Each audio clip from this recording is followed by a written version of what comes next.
Camera पे light मो मुँह को पड़ला मुझे सब देखला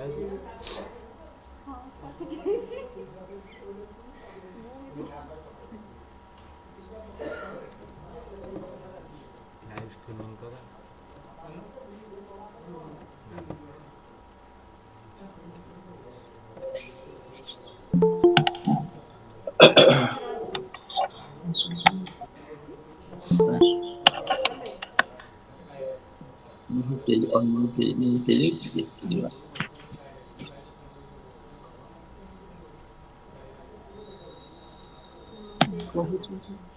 Am I audible? I can't hear. Yes, Yes, sir. sir. You are comfortably audible. No, now it's okay. Now it's fine. Thanks, sir. Sir, namaskar. Namaskar, namaskar. Happy New Year to all of you. Yes, same to you. Madam button live streaming कर चलला ହେଲା ଆପଣଙ୍କୁ କି ଦେଇଦେବି YouTube kit ଆପଣଙ୍କୁ ଦେଇଦେବି ତାର ଇଏ କରି ନହେଲେ ପରେ ତାକୁ ଅପଲୋଡ଼ କରି ଚଲେଇ ପାରିବେ ତା ଦେହରେ ମାରିଲେ ୟୁଟ୍ୟୁବରେ ଆସିବ ହଁ ଲାଇଭ୍ ନହେଲେ ପରେ ତାକୁ ଅପଲୋଡ଼ କରିବା ହେଇପାରିବ ରେକର୍ଡ଼ିଂ ହେଇଗଲା ଲକ୍ ସ୍କ୍ରିନ୍ ଷ୍ଟପ୍ ରେକର୍ଡ଼ିଂ ହେଇସାରିଲେ ରେକର୍ଡ଼ିଂ ଚାଲିଲା ହେଲେ ଆପଣ ସ୍କ୍ରିପ୍ଚର୍ ନେଇଯିବେ ପ୍ରଣତି ମ୍ୟାଡାମ ଦେଖନ୍ତୁ ପିଲାମାନେ ଆମର ସବୁ ଲିଙ୍କ ଆଜ୍ଞା ଠିକ ଭାବରେ ଆକ୍ସେସ କରିପାରିଲେ କି? ଓକେ ହଁ ସାର୍ ଆସିଛନ୍ତି yes because there the immediate target go and their confidence has got to be built up. Obviously, yes. Recharge କରିକି ଥିବେ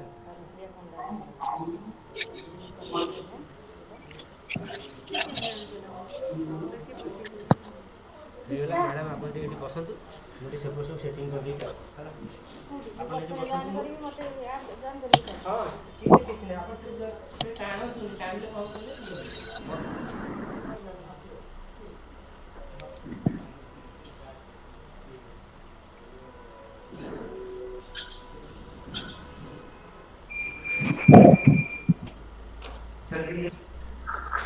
Very excellent. Excellent. Recording.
Pranati madam, it's now 11 o'clock. You can start very now. Wish you all the best. Thank you, sir. Good morning to each one of you present today. Myself, Dr. Pranati Naik, reader and head of the Department of Psychology, Subhadra Mahta Mahavidyalaya, Asriswar, Cuttack. It is a moment of extreme pleasure to welcome the guests who are present here to attend this webinar. I welcome respected Principal Mr. Dilip Kumar Mitra Sir, who is one person whom we always look up to as our inspiration and role model. You are our leader. You show fatherly confidence. Your endless care, guidance, and support prove that you are a great leader. We are really blessed to have a principal like you with a thankful heart. I welcome our IQAC coordinator, Mr. Mohammad Sakil sir, who is reader and HOD in physics, very dedicated towards his work, very innovative and cooperative with all his colleagues and students. I welcome my co-convener Ms. Pushpamitra Baral, who is very hardworking and I enjoy by working closely with you in this year. And I also welcome my fellow colleagues and my dear students. Today we will discuss about the topic confidence development. This is very interesting area. We have with us our chief speaker, chief guest, my teacher, respected Mr. Fakir Mohan Sahu sir. We are grateful to him for accepting our invitation and becoming the chief guest of today's session.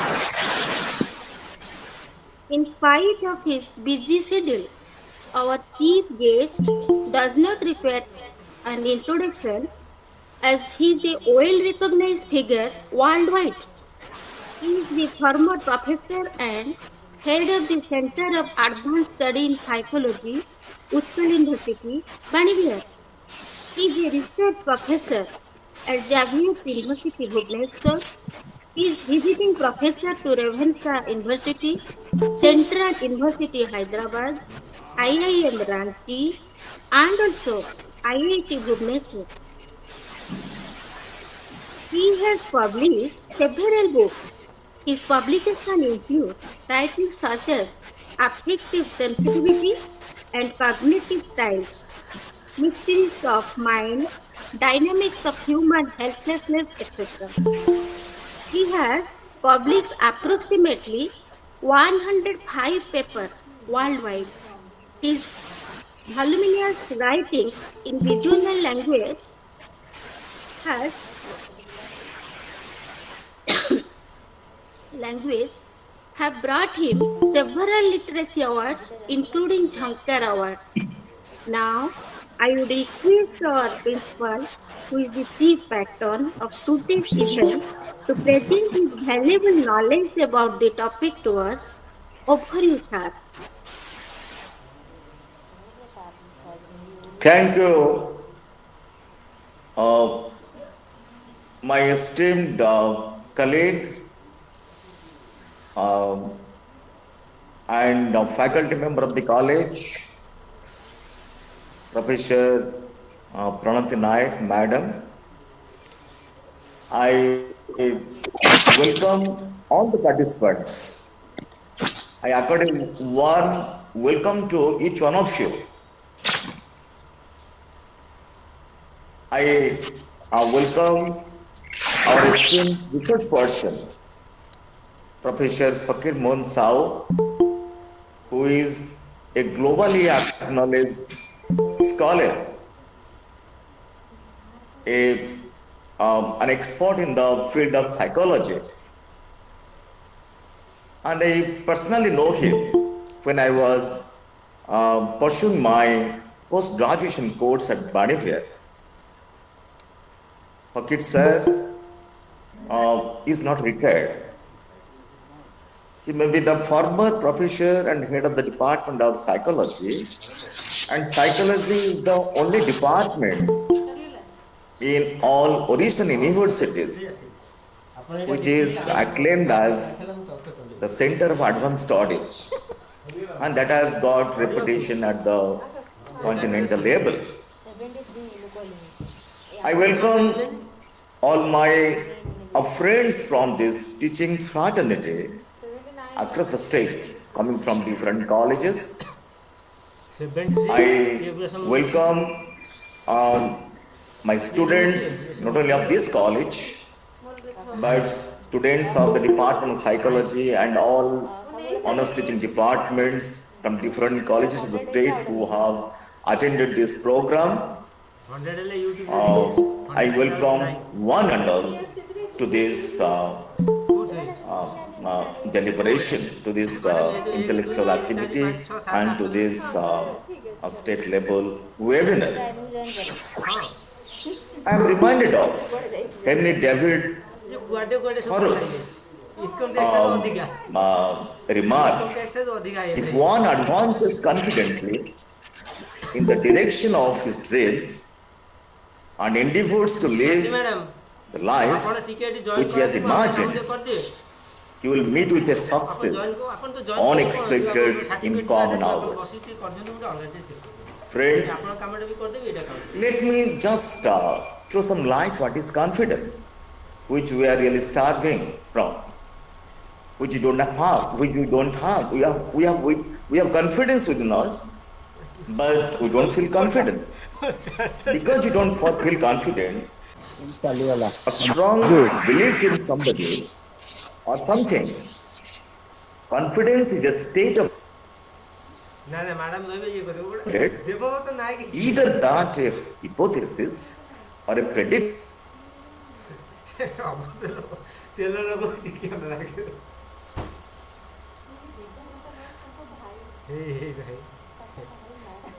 हे देखो the best cricket. Confidence comes from a Latin word fider, which means to trust. Therefore, having self-confidence is having trust in oneself.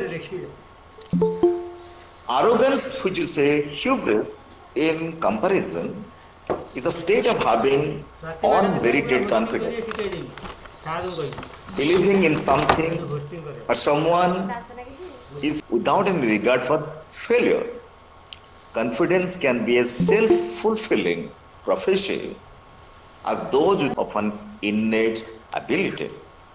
The concept of self-confidence is commonly used as self-assurance in one's personal judgment, ability, power, etc. One's self-confidence increases from experience of having satisfactorily completed particular activities. It's a positive belief that in the future one can generally accomplish and what one wishes to do. Self-confidence is not the same as self-esteem, which is an evaluation of one's worth, whereas self-confidence is more specifically trust in one's ability. The ability to achieve some goal, some objective, some mission, which one meta-analysis and that is suggested, and that is similar to generalization of self-efficacy. Friends, let me wind up my brief presentation with a quotation, much quoted quotation of Bertrand Russell. The trouble with the world is that the stupid are cocksure and the intelligent full of doubt. And that is the state of affairs, that is the situation we are living in. Friends, I feel this webinar and particularly Professor Fakir Mohan Shahu's presentation will really throw bright light on our perception, our understanding, our definition of confidence, and he is the right person who can drive away all our misconceptions till now. I again welcome all the participants to today's August webinar, and I hope each one of you will definitely relish and have a very good learning from this session. Thank you all. Over to our esteemed research person, sir.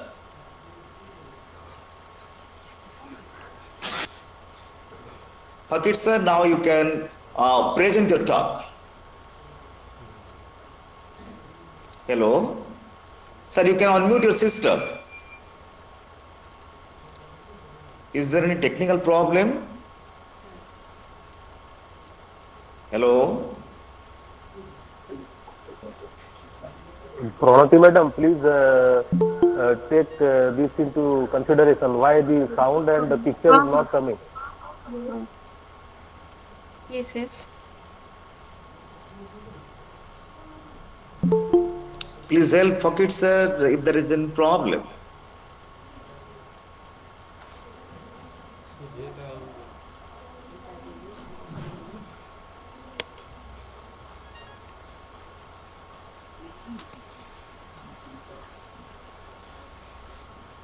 Fakir sir, uh, you can bring the term now. Okay, no, I'm ready. Okay, no problem. Thank you, sir. Uh, good, good morning, everyone. Suprabhatam. I'm very happy to be the kind of participant in this kind of participant as well as the speaker in this webinar. Esteemed principal, dear Pranati and Suprita, esteemed members of the faculty, young delegates to the world of psychology, and friends. I'm very happy to be here. That as a teacher and researcher, I always feel immense pleasure when I get the opportunity to interact with my students and with anyone who is interested to know psychology and apply that kind of thing for the benefit of human beings. Uh, uh, esteemed principal has already said that my topic would be confidence building.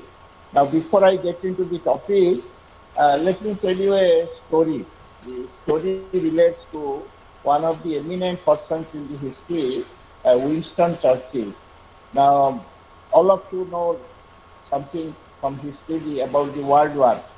Of course, I was also not born that time during Second World War, but after the Second World War was won by the Allied powers, Winston Churchill from United Kingdom, he took over as the uh, Prime Minister of United Kingdom. So that time, the school was celebrating the 150th year. So as soon as he became the Prime Minister of United Kingdom, so the school authorities invited him to be the chief guest. And it was the first official acceptance on part of Churchill. So Churchill said, yes, I will be coming because it is a very august occasion and they were celebrating 150th year of that particular school. So when the news was spread that Mr. Churchill would be coming as the chief guest because he was the tallest figure in history at that point of time, so everybody was curious to hear him.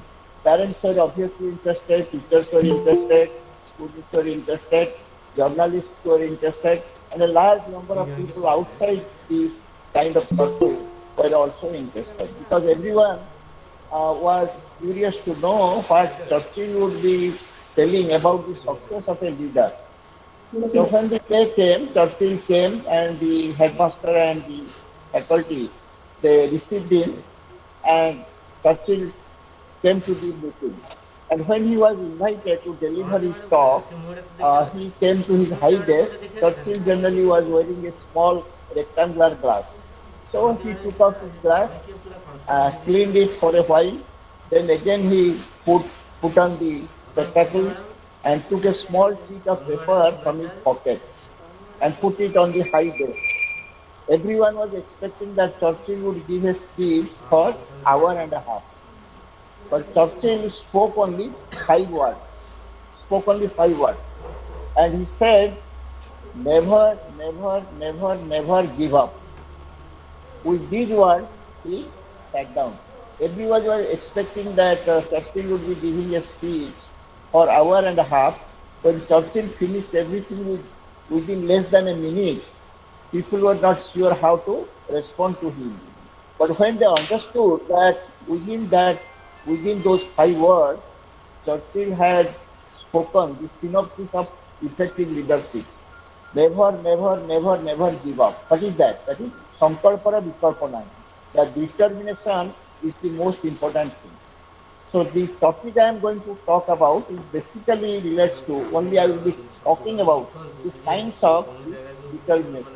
That what are the psychological factors, what are the also the biological or neuroscientific factors that are involved in this process, number one. Number two, that I will be also telling, because there are many students, it is also useful, as principal sir was telling, that it is also useful to all of us.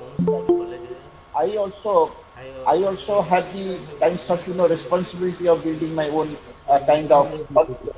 When parents are teaching their children, the parents are inducing confidence in their children. They are also having confidence in themselves. Similarly, when teachers are teaching students, they are inducing confidence in students. They are also inducing confidence in themselves. So it is a kind of two-stage process where we are confidence builders for self as well as for others. So with that spirit, I will be dealing with the topic. So this should be in pattern of my presentation. I will speak maybe for 40-45 minutes in English. Then because many students these days, they also want to learn, things in Oriya. And I also, as a writer, said I write also in India, and I always feel that these languages should be also educated in their own kinds of national kind of languages. For last 40 years, there is a column called Monoparibhasha going on in Sambad. Those of you who read Sambad, they might be coming across the kind of articles written in India. So I will be talking about, maybe I'll give you a summary of the entire presentation in Odia for 15 minutes. Then I will invite the kind of Okay, sir, I may be excused. Sir, your video is not visible, sir. Please on your video, sir. Open your video. Open your video. Sir, open your video, sir. Open your video. Okay. Anju. Anju. Anju. Anju. Just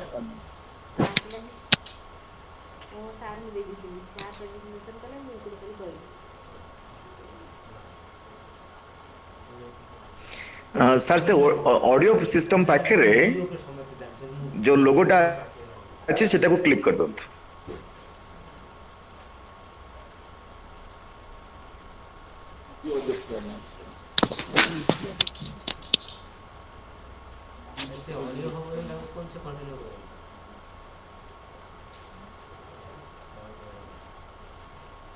your photo, actually there is some problem with this photo. Okay.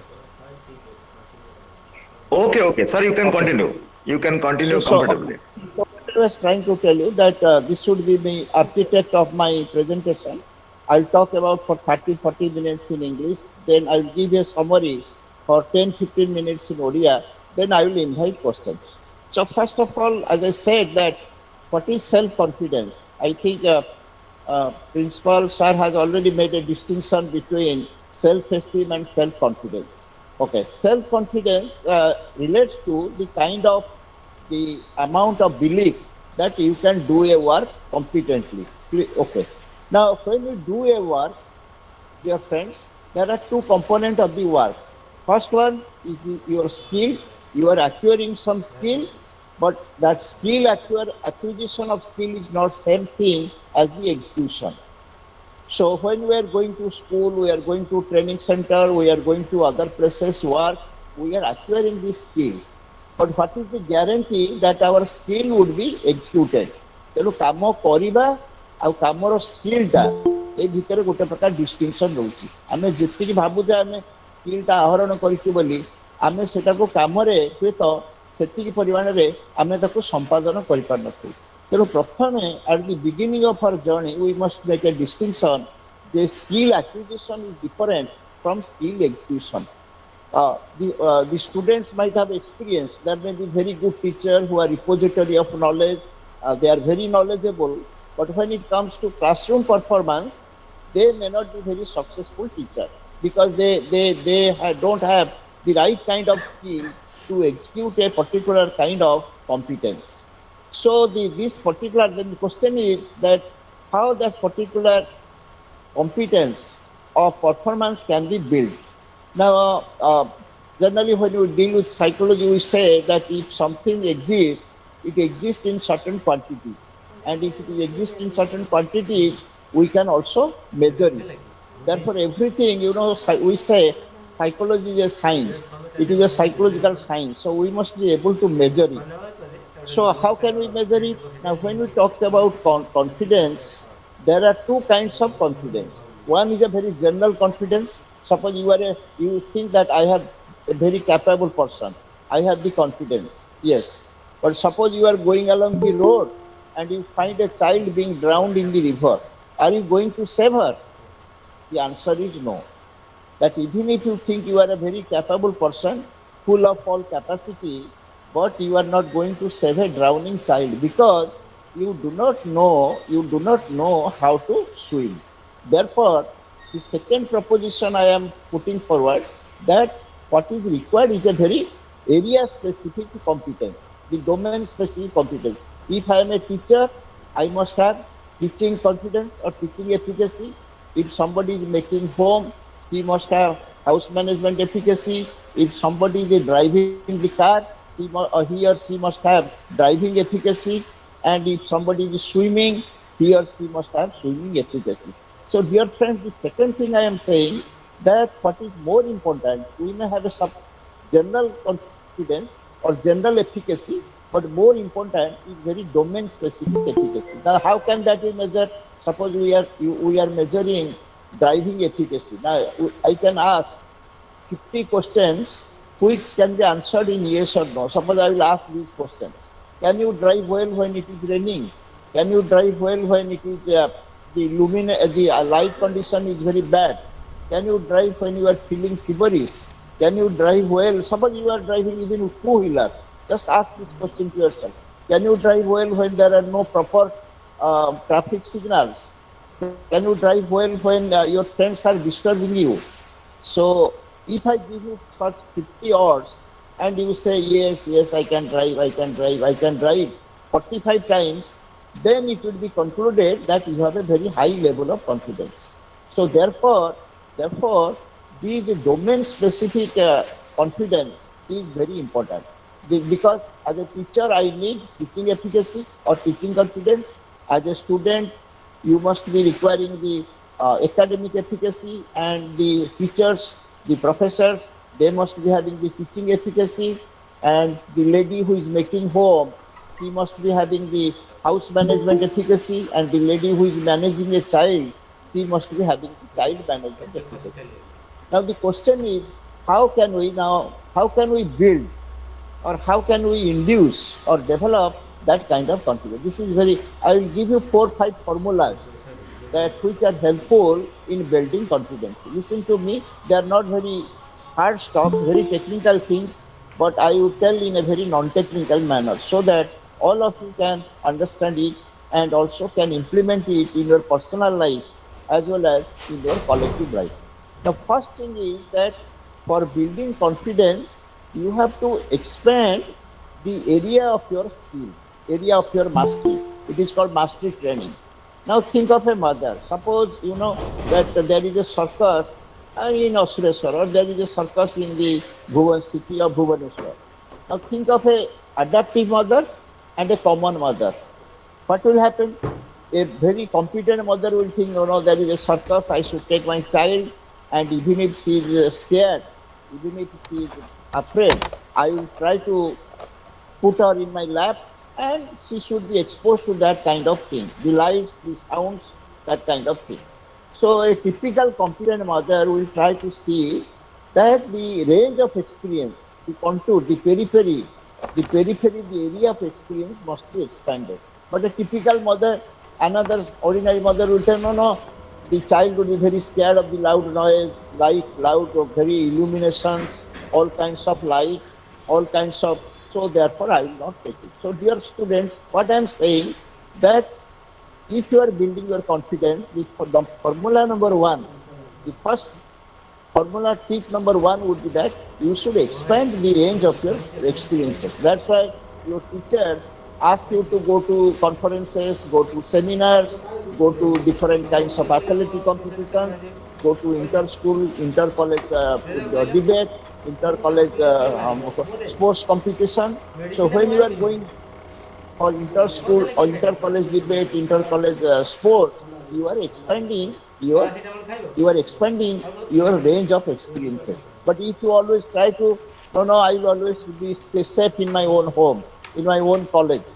If you always stay in your comfort zone, therefore your confidence will not get a chance to be developed. This is number one. Number two, that suppose you have several activities, several tasks. Task and activity are almost same thing. Suppose you have several tasks. Now, if you could have been an offline seminar, I would have given you a game. Just imagine that we are playing a game. Suppose I have put here a bottle or a book here. Clear? So the book is in my front. Each one of you, I will give you a ring ball. I will say, dear students, take this ring ball and toss the ring ball in such a way that it would encircle the book. Now, just imagine, where would you take your stand? I am repeating my question. Suppose here is a book or a bottle. Then to each one of you, I am giving you a ring ball. And I am asking you that choose your own distance and throw it so that it would encircle the bottle. Just imagine, where would you take your stand? That if it would have been a living kind of, if it would have been a real kind of situation, what will happen?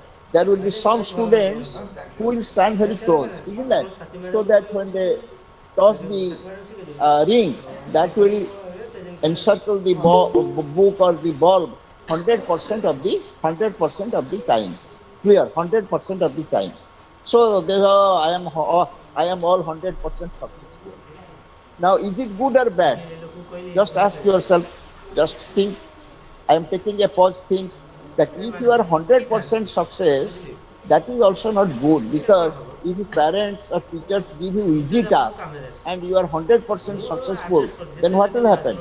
In later in life, you will come across situation where you will also fail. You will also encounter difficulty. You will also face difficulty. So you will be unduly frustrated. You will have depression, isn't it? So life is not just, something which is a very straight line. You will have all success, all success. So that will create problem. The other category of students, they may stand at the wall, very at a very distance, and they will throw the ring ball in such a way they may be successful only 1 or 2%. They are just like juadi. They are just like gamblers. Okay, gamblers, juadi. So if they are that, then what will happen? They first time they are a failure, second time failure, third time failure, fourth time failure, nth time. If they have 100 failure, 100% failure, so they will have no confidence. They will say, no, nothing can be done by me. So therefore, dear friends, what I am suggesting to you, that if you are building your confidence, first, if you have several options, try to take the work or job or the task which is of moderate difficulty level. Moderate difficulty level, you understand that something you can do, something you cannot do. So when you have 60% success, then you go for little bit difficult work, then difficult work, then difficult work. So if you start from the very easy, you are in problem. If you start from the very difficult work, then also there is a problem. Clear? Therefore, my advice as an expert is, when you have several options, you try to start from the task of moderate difficulty level. I think this is understood. Then when you are successful, gradually you can increase the difficulty level. 2. Now, third. Third is what we have done also in the webinar, that when I am saying, dear students, you can build your confidence. Pranati madam is saying, principal sir is saying, your parents are saying. So this kind of persuasion, or you can, many people use popular language called auto suggestion, that I can do also, that kind of suggestion also works. That you should also, just like reciting a mantra, you should also say that I can do it, I can do it, I can do it. Your parents should say that if other children are capable of doing it, you can do it. Your teacher should also say, if other the students in other colleges are capable of doing it, you can also do it. So if they give this kind of social persuasion really works. if you say yourself, I can do it, I can do it, your capability would increase. And similarly, if you are elder, if you are senior, you should tell your also junior students, your younger brothers and sisters that you can also do it. So the third thing which works for building confidence is some kind of persuasion, social persuasion. Then fourth, which is very important, fourth is you have to have a role model. I think some of you, Pranati, when she was talking, she was using the word role model. All of us will know this, but just little bit think about the real meaning of role model. Now, role model, that when you are building your confidence, the role model is very important. But I will ask you a question here to all of you. Suppose you think. Suppose I will ask you, who is your role model? That suppose in academics, let us say that we are talking about your academic growth. You should be a good student, a brilliant student, a bright student. So I will ask you, who is your role model? Now, generally, what happens that when people think of role model, generally they think of a distant role model. Suppose I will say, oh, such and such person in Delhi or such and such person in Bombay, he is a very successful person. So I would be like him. But dear friends, remember, psychological research has shown that if you take a role model from the distance, what will happen? You may adore him. ତୁମେ ତାକୁ ଫୁଲ ଚନ୍ଦନ ଦେଇକିନି ପୂଜା କରିପାର, କିନ୍ତୁ ତୁମେ ତାକୁ କେବେ ହେଲେ ଇମିଟେଟ୍ କରିବନି. This is the problem. So when we take a role model from the distance, generally what happens? Suppose I say, oh, Purna Babu is a very successful person. I should be like him. Then I will think, oh, Purna Babu, he is successful because he comes from a very rich family. He has all lots of support from his family and other kinds of advantages are there. Therefore, he is successful. I don't have money. I don't have very top ranking in my family. There are no such top ranking persons. So I would not be able to succeed in these kind of things. So what happens if you take role model from a distance, people generally adore, you understand? ପୂଜା କରିବା ଭଳି ମାନେ ଶ୍ରଦ୍ଧା କଲୁ, ତାଙ୍କୁ ସମ୍ମାନ କଲୁ, କିନ୍ତୁ ତାଙ୍କୁ follow କଲୁନି. କିନ୍ତୁ building confidence you must follow, you must imitate, ଅନୁକରଣ କରିବା ଦରକାର. ଅନୁକରଣ ନ କଲେ ଆଉ ସେ ତ ତାଙ୍କ ଭଳିଆ ରହିଲେ, ମୁଁ ମୋ ଭଳିଆ ରହିଲି, ମୁଁ ଆଉ କ'ଣ ରୋଲ ମଡେଲ ହେଲେ? ତେଣୁ ରୋଲ ମଡେଲଟା ଯେତେବେଳେ ଆମେ ଡିଷ୍ଟାନ୍ସରୁ ନେବା ସେତେବେଳେ ଏଇ ପ୍ରକାର ପ୍ରୋବ୍ଲେମ ହବ. ତେଣୁ what I am suggesting that when you are building confidence, try to take the role model from your near vicinity. Suppose you look at your own classmates, friends. You may find that, okay, there is a student, there is a boy or there is a girl who is very bright, who is doing good work and who is struggling very successfully. And if you observe him or her, then you can build your confidence. Even role model is very important because I will little bit elaborate role model. That once you identify role model in your vicinity, you will see the similarity. Oh, if he has done it, I can also do it. And if you identify role model, it will help you in two big ways. I am repeating. If you find a role model, it will help you in a two big ways. One big way that the role model would be a source of information. ତୁମେ ତାଙ୍କୁ ଲକ୍ଷ୍ୟ କଲେ ଦେଖିବ how he is eating, how he is making, how he is arranging meeting, how he is talking, how he is performing. So the role model would be a source of information.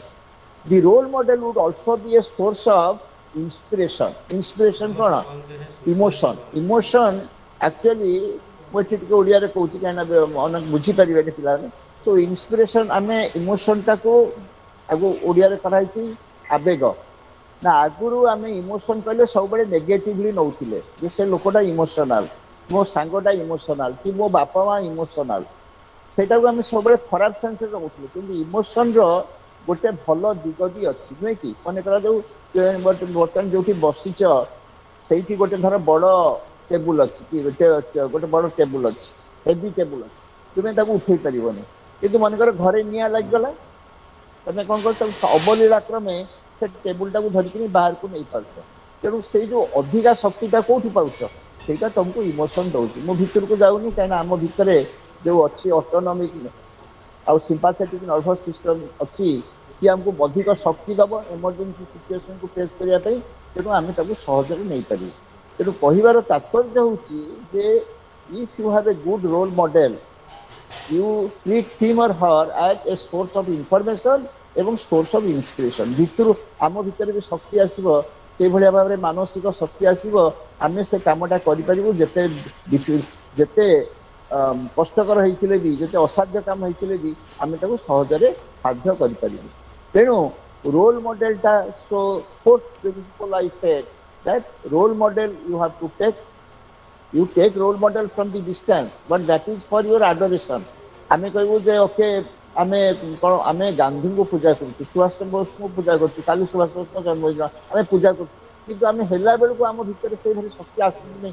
आमे भाबु सदा बेले गोटे distance देखुछु किंतु आम पाखा पाखी role model जेतेबेले Nabu सेतेबेले आम भीतर सेई प्रकार गोटे प्रकार आसीबो प्रवणता आसीबो आमे ताकू करिया पे सब बेले सक्षम हबु तेनु फोर्थ प्रिंसिपल हला रोल मॉडल फिफ्थ होची जे साधारणतः generally we find suppose we need hard work isn't that so when you work hard what habo so if you are working hard suppose think of today let us say that today there is a seminar not only for 1 hour that suppose the seminar starts from 10 o'clock and it is over at 5 o'clock you imagine this kind of scenario suppose the seminar continues from 10 o'clock and it is over at 5 o'clock and at 5 o'clock in the evening the seminar is over you are going along the road your friend asks you how was the day what would be your likely answer what would be your likely answer just think जे तुम जने संग पचारिबो जे आज दिनटा केमति कटिला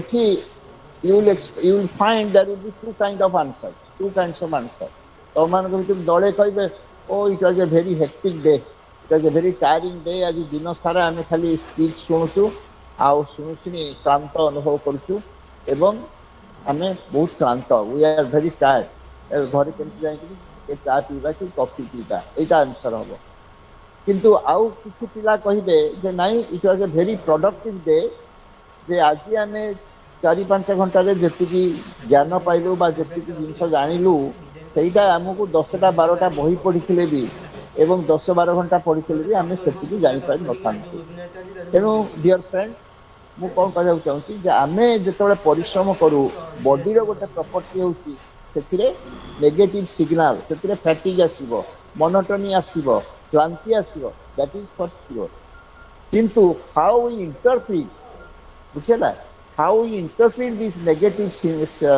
signals that is very important how जेमती रास्ता रे भी रास्ता रे जो माने काम करचंती जो माने जदी लक्ष्य करिवो रास्ता रे भी जो माने काम करचंती रोड साइड वर्कर तार भीतर भी लोक अछंती जे कि कहंती जे आज मोर देहरु झाळ बहिनी ते मु आज बोधे भलो काम करिवे देखो एठी एटीट्यूड बा दृष्टिभंगीटा होती केते गुरुत्वपूर्ण ए पर्सन में से मु आज देहरु झाळ बहिनी तेणु मु भल काम करिबे तेणु झाळ बहिबाटा होची सेटा शरीरर धर्म आमे काम कले क्लांति आसीबो अवसाद आसीबो आरो ताधरे गोटे प्रकार आसीबो विषन्नता आसीबो किंतु आमे ताको केमिति इंटरप्रेट करूछु ताको केमिति व्याख्या करूछु सेटा होची गुरुत्वपूर्ण सेंती जो मानकर मध्ये एटीट्यूड सेंती हबो तुम मानकर एटीट्यूड हबो जानि तळे परिश्रम करूछु सेटा ताको नेगेटिवली इंटरप्रेट न करी किनी पॉजिटिवली इंटरप्रेट करियो मु कहूची कि इमोशन ता प्रकृत रे ए जो एटीट्यूड ता बा हमर जो प्रकार ता प्रति जो मनोवृत्ति सेटा अनेक समय हमर हेल्प करे साहाय्य करे हमर आत्मविश्वास गठन करिवार तेणु मु कहूची जे चारि जो पांचटा जिंस कहली जे आमे यदि आत्मविश्वास self confidence if you want to build in a very robust way in a very strong way first we have to expand the range of our experience number 1 Number 2, when there is a option, we should start from the work of moderate difficulty level. We will not take very easy task or we will not take very difficult task. We will start from the middle and gradually we will get confidence. So, number 3, we have to persuade ourselves. We have to persuade also other people, junior, senior, not senior, but junior. Then the parents will persuade their children, teachers will persuade their students. See which is hard among role model we should pick up role model is very important because I mean, by observing the role model, we can learn many things. And lastly, I said that we should interpret the negative signals of the body in a positive way. That last point I am before I give you the summary. ଆଉ ଗୋଟେ ସମସ୍ୟା ହଉଛି when you are building confidence ଦିଟା ଆଉ ଗୋଟେ ଦିଟା କଥା ମନେ ରଖିବା କଥା ଯେ how we can because as a human what are your resources you have three resources as a human number one ହଉଛି ଆମେ management ପିଲାଙ୍କୁ ଶିଖାଉ you have three resources first is your body then your thought ଯୋଉଟା ଭାବନା ଏବଂ then your emotion ତେଣୁ ବର୍ତ୍ତମାନ ହଉଛି ଯେ if you are building your confidence first question ହଉଛି ଯେ how would you manage your thoughts ଆମର ଯୋଉ thoughts ଗୁଡାକ ଆମର ଯୋଉ ଭାବନା ଗୁଡାକ ତାକୁ କେମିତି ଆମେ manage କରିବା so that we will be very competent person we will be very capable person we will be very kinds of we will be persons with confidence now confidence building ପାଇଁ you have to manage your thoughts in a particular way ଦିଟା ତିନିଟା ବହୁତ ଜିନିଷ ଅଛି ମୁଁ କିନ୍ତୁ ଦିଟା ତିନିଟା କଥା first କଥା ହଉଛି for building your confidence thoughts ଟାକୁ manage କରିବା ପାଇଁ first of all you need a kind of planning ଯାହା କରିବ ତୁମେ ପ୍ଲାନିଂ କରିବ ଯେମିତି ଆମେ ଆଉ ଯାହା ଗୋଟେ ଆସିବ ମତେ ଗୋଟେ ଆଜି ଦିଆହେଇଛି ଦାୟିତ୍ୱ ଏବେ ପ୍ଲାନ୍ କ'ଣ କହିବି what kind of people I am meeting what are their kinds of background and what kind of interaction would be communicated to them so I have a kind of planning so planning ଟା ଦରକାର number one number two ତୁମେ ଗୋଟେ କରିବ visualization scenario ଦେଖ ଏଇଟା ବଡ଼ important just you know ସେମାନେ psychology ପଢି ନାହାନ୍ତି କିନ୍ତୁ ସେମାନେ ତ ସବୁବେଳେ ପେପର ପଢୁଛ ଦେଖିବ ଯେତେବେଳେ ଯୋଉ ସରିଯାଉଛି ଅଲମ୍ପିକରେ ସବୁ ଯୋଉମାନେ ପାଇଛନ୍ତି ଗୋଲ୍ଡ ମେଡାଲ କି ସିଲଭର ମେଡାଲ କି ବ୍ରୋଞ୍ଜ ମେଡାଲ ତାଙ୍କୁ ବେଳେ ବେଳେ ଜର୍ଣ୍ଣାଲିଷ୍ଟ ମାନେ ପଚାରୁଛନ୍ତି ଓ Olympic comes once in 4 years and you are practicing almost 10 hours or 8 hours every day how did you manage your motivation ସେମାନେ କ'ଣ କହନ୍ତି ଜାଣିଛ ସେମାନେ ସାଇକୋଲୋଜି ବହି ପଢିଛନ୍ତି but most of them say what I am telling you ସେମାନେ କହନ୍ତି ଯେ when we are practicing we know Olympic will come after 4 years ତେଣୁ ସେତେବେଳେ ସେମାନଙ୍କର କନଫିଡେନ୍ସଟା କେମିତି ମେଣ୍ଟେନ୍ କରନ୍ତି ଯେ ସେମାନେ 8 ଘଣ୍ଟା ପରିଶ୍ରମ କରନ୍ତି 10 ଘଣ୍ଟା ପରିଶ୍ରମ କରନ୍ତି ଏତେ ସମୟ କେମିତି ପରିଶ୍ରମ କରନ୍ତି ସେମାନେ ଗୋଟେ କରନ୍ତି କ'ଣ ନା ସେମାନେ ଗୋଟେ ଭିଜୁଆଲାଇଜେସନ କରନ୍ତି ଆରେ ମୁଁ ଯେତେବେଳେ ଅଲମ୍ପିକ ପାଇବି ଅଲମ୍ପିକ ଗୋଲ୍ଡ ମେଡାଲ ପାଇବି ସେତେବେଳେ ସବୁ ମୋ ପଦକଟା ଧରିଥିବି ମୁଁ ମୋ ପଛରେ ସବୁ ମୋ ଦେଶର ଲୋକମାନେ ଦୌଡୁଥିବେ ଓ ମୋ ଦେଶର ପତାକାଟା ସମସ୍ତେ ଟେକିକିଣି ଧରିଥିବେ ଏବଂ ଅନ୍ୟମାନେ ସମସ୍ତେ କରୁଥିବେ ଏଇ ଯୋଉ ସିନାରିଓ ଗୁଡାକ ସେମାନେ କଳ୍ପନା କରନ୍ତି ତାଙ୍କର ଆକୁ ଆମେ କହୁ ସାଇକୋଲୋଜିରେ ଭିଜୁଆଲାଇଜେସନ ଯେ ଆଖି ବୁଝିକିନି ତମର ଯୋଉ ମାନସିକ ଚିତ୍ର ଅଙ୍କନ କରୁଛ ଯେତେବେଳେ ପଜିଟିଭ ଛବି ଗୁଡାକ ଦେଖୁଛ ସେଗୁଡାକ ତମକୁ ଯଥେଷ୍ଟ ପ୍ରେରଣା ଦିଏ ତମ ଭିତରେ କନଫିଡେନ୍ସ ଦିଏ ବୁଝିହେଲା ସେଟା କେବଳ ବଡ ନୁହେଁ ଏପରିକି ତମକୁ ଗୋଟେ ଦିଆଯାଇଛି ଦାୟିତ୍ୱ ଯେ ତମକୁ ଗୋଟେ ସେମିନାରରେ ଗୋଟେ ପେପର ପଢିବାକୁ ପଡିବ କ୍ଲିୟର ଚିନ୍ତା କର suppose you have been given a responsibility that you will present a paper in a seminar ସେଠି ମଧ୍ୟ it also requires certain amount of planning and visual scenario so କ'ଣ କରିବ ନା ତୁମେ ପେପର ପ୍ରିପେୟାର କଲ ତାକୁ ରିହର୍ସାଲ କରୁଛ ଦର୍ପଣ ପାଖରେ ଠେକିକି ଦେଖୁଛ କେତେ ସମୟ ଲାଗିବ କିନ୍ତୁ ଅଳ୍ପ ତାକୁ ଭିଜୁଆଲାଇଜ କରୁଛ ଆରେ ମୋ ଶିକ୍ଷକମାନେ ସବୁ ଏଇଠି ଆଗରେ ବସିଥିବେ ମୋ ସାଙ୍ଗମାନେ ବସିଥିବେ ପଛରେ ଆଉ ମୋର ଟେବୁଲ ଏଇଠି ଥିବ ମୁଁ ଯଦି ପିପିଟି ୟୁଜ୍ କରୁଛି ଏଇଠି ଥିବ ସିଷ୍ଟମଟା ଏଇଠି କମ୍ପ୍ୟୁଟରଟା ଥିବ ଏଇଠି ଡିସପ୍ଲେ ବୋର୍ଡ ଥିବ ଇତ୍ୟାଦି ଇତ୍ୟାଦି ତୁମେ ଗୋଟେ ତାକୁ କ'ଣ କରୁଛ ନା କଳ୍ପନା କରୁଛ ଯେ ମୁଁ ଏଇଠି ଠିଆ ହେଇଥିବି ଏବଂ ଗୋଟେ ଜାଗାରେ ଠିଆ ହେବିନି ମୋର ଭଲ ପ୍ରେଜେଣ୍ଟେସନ ପାଇଁ ଆଇ ୱିଲ୍ କିପ୍ ମୁଭିଂ ଏବଂ ଯେତେବେଳେ ଚାହିଁବି ମୁଁ ଗୋଟିଏ ଲୋକକୁ ବା ଗୋଟିଏ ମୋ ସାର୍ଙ୍କୁ କିମ୍ବା ଜଣକୁ ଚାହିଁ ନ ଚାହିଁକିନି ମୋର ଯୋଉ eye glances I will make visual contact with many people around ବୁଝିହେଲା ତେଣୁ you are also constructing a scenario ବୁଝିପାରୁଥିବ ଯେ ଯୋଉ ଅବସ୍ଥା ତୁମର ଆସିବ ସେଇଟାକୁ ତୁମେ କଳ୍ପନାରେ ଆଣିକି ତୁମେ କ'ଣ କରିବ ନା ଏଭଳି ଭାବରେ ଯଦି ଭିଜୁଆଲାଇଜେସନ କରିବ ତ ଅବଭିୟସଲି ତୁମର କନଫିଡେନ୍ସ ହବ ତେଣୁ ଏଇଟା ହଉଛି ଭିଜୁଆଲାଇଜେସନଟା ହଉଛି କଥା ଏବଂ ତୃତୀୟ କଥା ହଉଛି ତମର ଥଟ୍ରେ ତୁମେ କେତେ ଦିଆଯାଇଛି ସମୟ କେତେ ଦିଆଯାଇଛି ତୁମକୁ ଟାର୍ଗେଟ ତୁମେ ଏତେ ଦିନ ପ୍ରାକ୍ଟିସ କଲଣି କେତେ ବାଟରେ ପଡୁଛି ତାକୁ ଆମେ କହୁଛୁ ଫିଡବ୍ୟାକ୍ ମାନେ କ'ଣ ତୁମର ଯୋଉ ପ୍ରୋଗ୍ରେସଟା କେତେ ଅଗ୍ରଗତି କରୁଛ ସେଇଟା ତୁମେ ସାଙ୍ଗକୁ ପଚାରିବ ଯେମିତି ତୁମେ ଅନେକ ସମୟରେ କହୁଛ ଓ ତୁ ଯେ ଦେଖିଲୁ ମୁଁ କହିବାରେ କେତେ ସମୟ ଯାଉଛି। ଅନେକ ସମୟରେ ଆମେ କହିଲା ବେଳେ ଅନେକ ଯୋଉମାନଙ୍କର କନଫିଡେନ୍ସର ଅଭାବ ଥାଏ, ଇଂରାଜୀରେ ସେମାନେ ଧରନ୍ତୁ ସେଥିରେ ବକ୍ତବ୍ୟର ଭାଷାର ଅଭାବ ଥାଏ ଯେ ଯେମିତି ଓଡ଼ିଆରେ ଆମେ ଅନେକ ସମୟରେ ଆମର ଯଦି ଭାଷା ଠିକ ନାହିଁ, ଆମେ ଅନେକ ସମୟରେ ଏଇଟା ସେଇଟା କହିକିନି କାମ ଚଳେଇ ଦଉ। କିନ୍ତୁ ଏଇଟା ସେଇଟା କହିବା ମାନେ କଣ, ତୁମର ସେଇଟା କନଫିଡେନ୍ସର ଅଭାବ। ସେଇଟା ତୁମେ କି ଅନେକ ସମୟରେ କହିବା ବେଳେ ଆମେ ବହୁତ ସମୟରେ କାଶୁଛୁ, ଭିତରେ ରହୁଛି, ସେଗୁଡାକ କେମିତି ଏଲିମିନେଟ୍ କରିପାରିବ, ସେଗୁଡା କେମିତି ବାହାର କରିପାରିବ? ଯେତେବେଳେ ତୁମେ ଗୋଟେ ଫିଡବ୍ୟାକ୍, ତୁମ ସାଙ୍ଗ ହଉ କିମ୍ବା ତୁମର ଟିଚର ହଉ, ଜଣିକେ ବସୁଛନ୍ତି ଏବଂ ସେ ତମକୁ କହୁଛନ୍ତି ହେଲା ଥଟ୍ ହେଲା। ଦ୍ୱିତୀୟ କଥା ହେଲା ତୁମର ମୋଟିଭେସନ ଠାରେ ଅନେକ ପିଲା ଅନେକ ଭାବନ୍ତି ଯେ ଆମେ ସାଧାରଣତଃ ଜେନେରାଲି ଆମେ ଆମ ଦେଶରେ, ମୁଁ ଗୋଟେ କଥା କହୁଛି, କ୍ୟାନାଡାରେ 6-7 ବର୍ଷ 6 ବର୍ଷ ଖଣ୍ଡେ ମୁଁ କହୁଛି, ସେଠି କେବେ ମୁଁ ଲୋକଙ୍କୁ ପ୍ରଶଂସା କରିବା ଶୁଣିନାହିଁ ଯେ you are bright, you are intelligent. ସେଠି ସାଧାରଣତଃ ପ୍ରଶଂସା କଲେ କହନ୍ତି you are very hard working.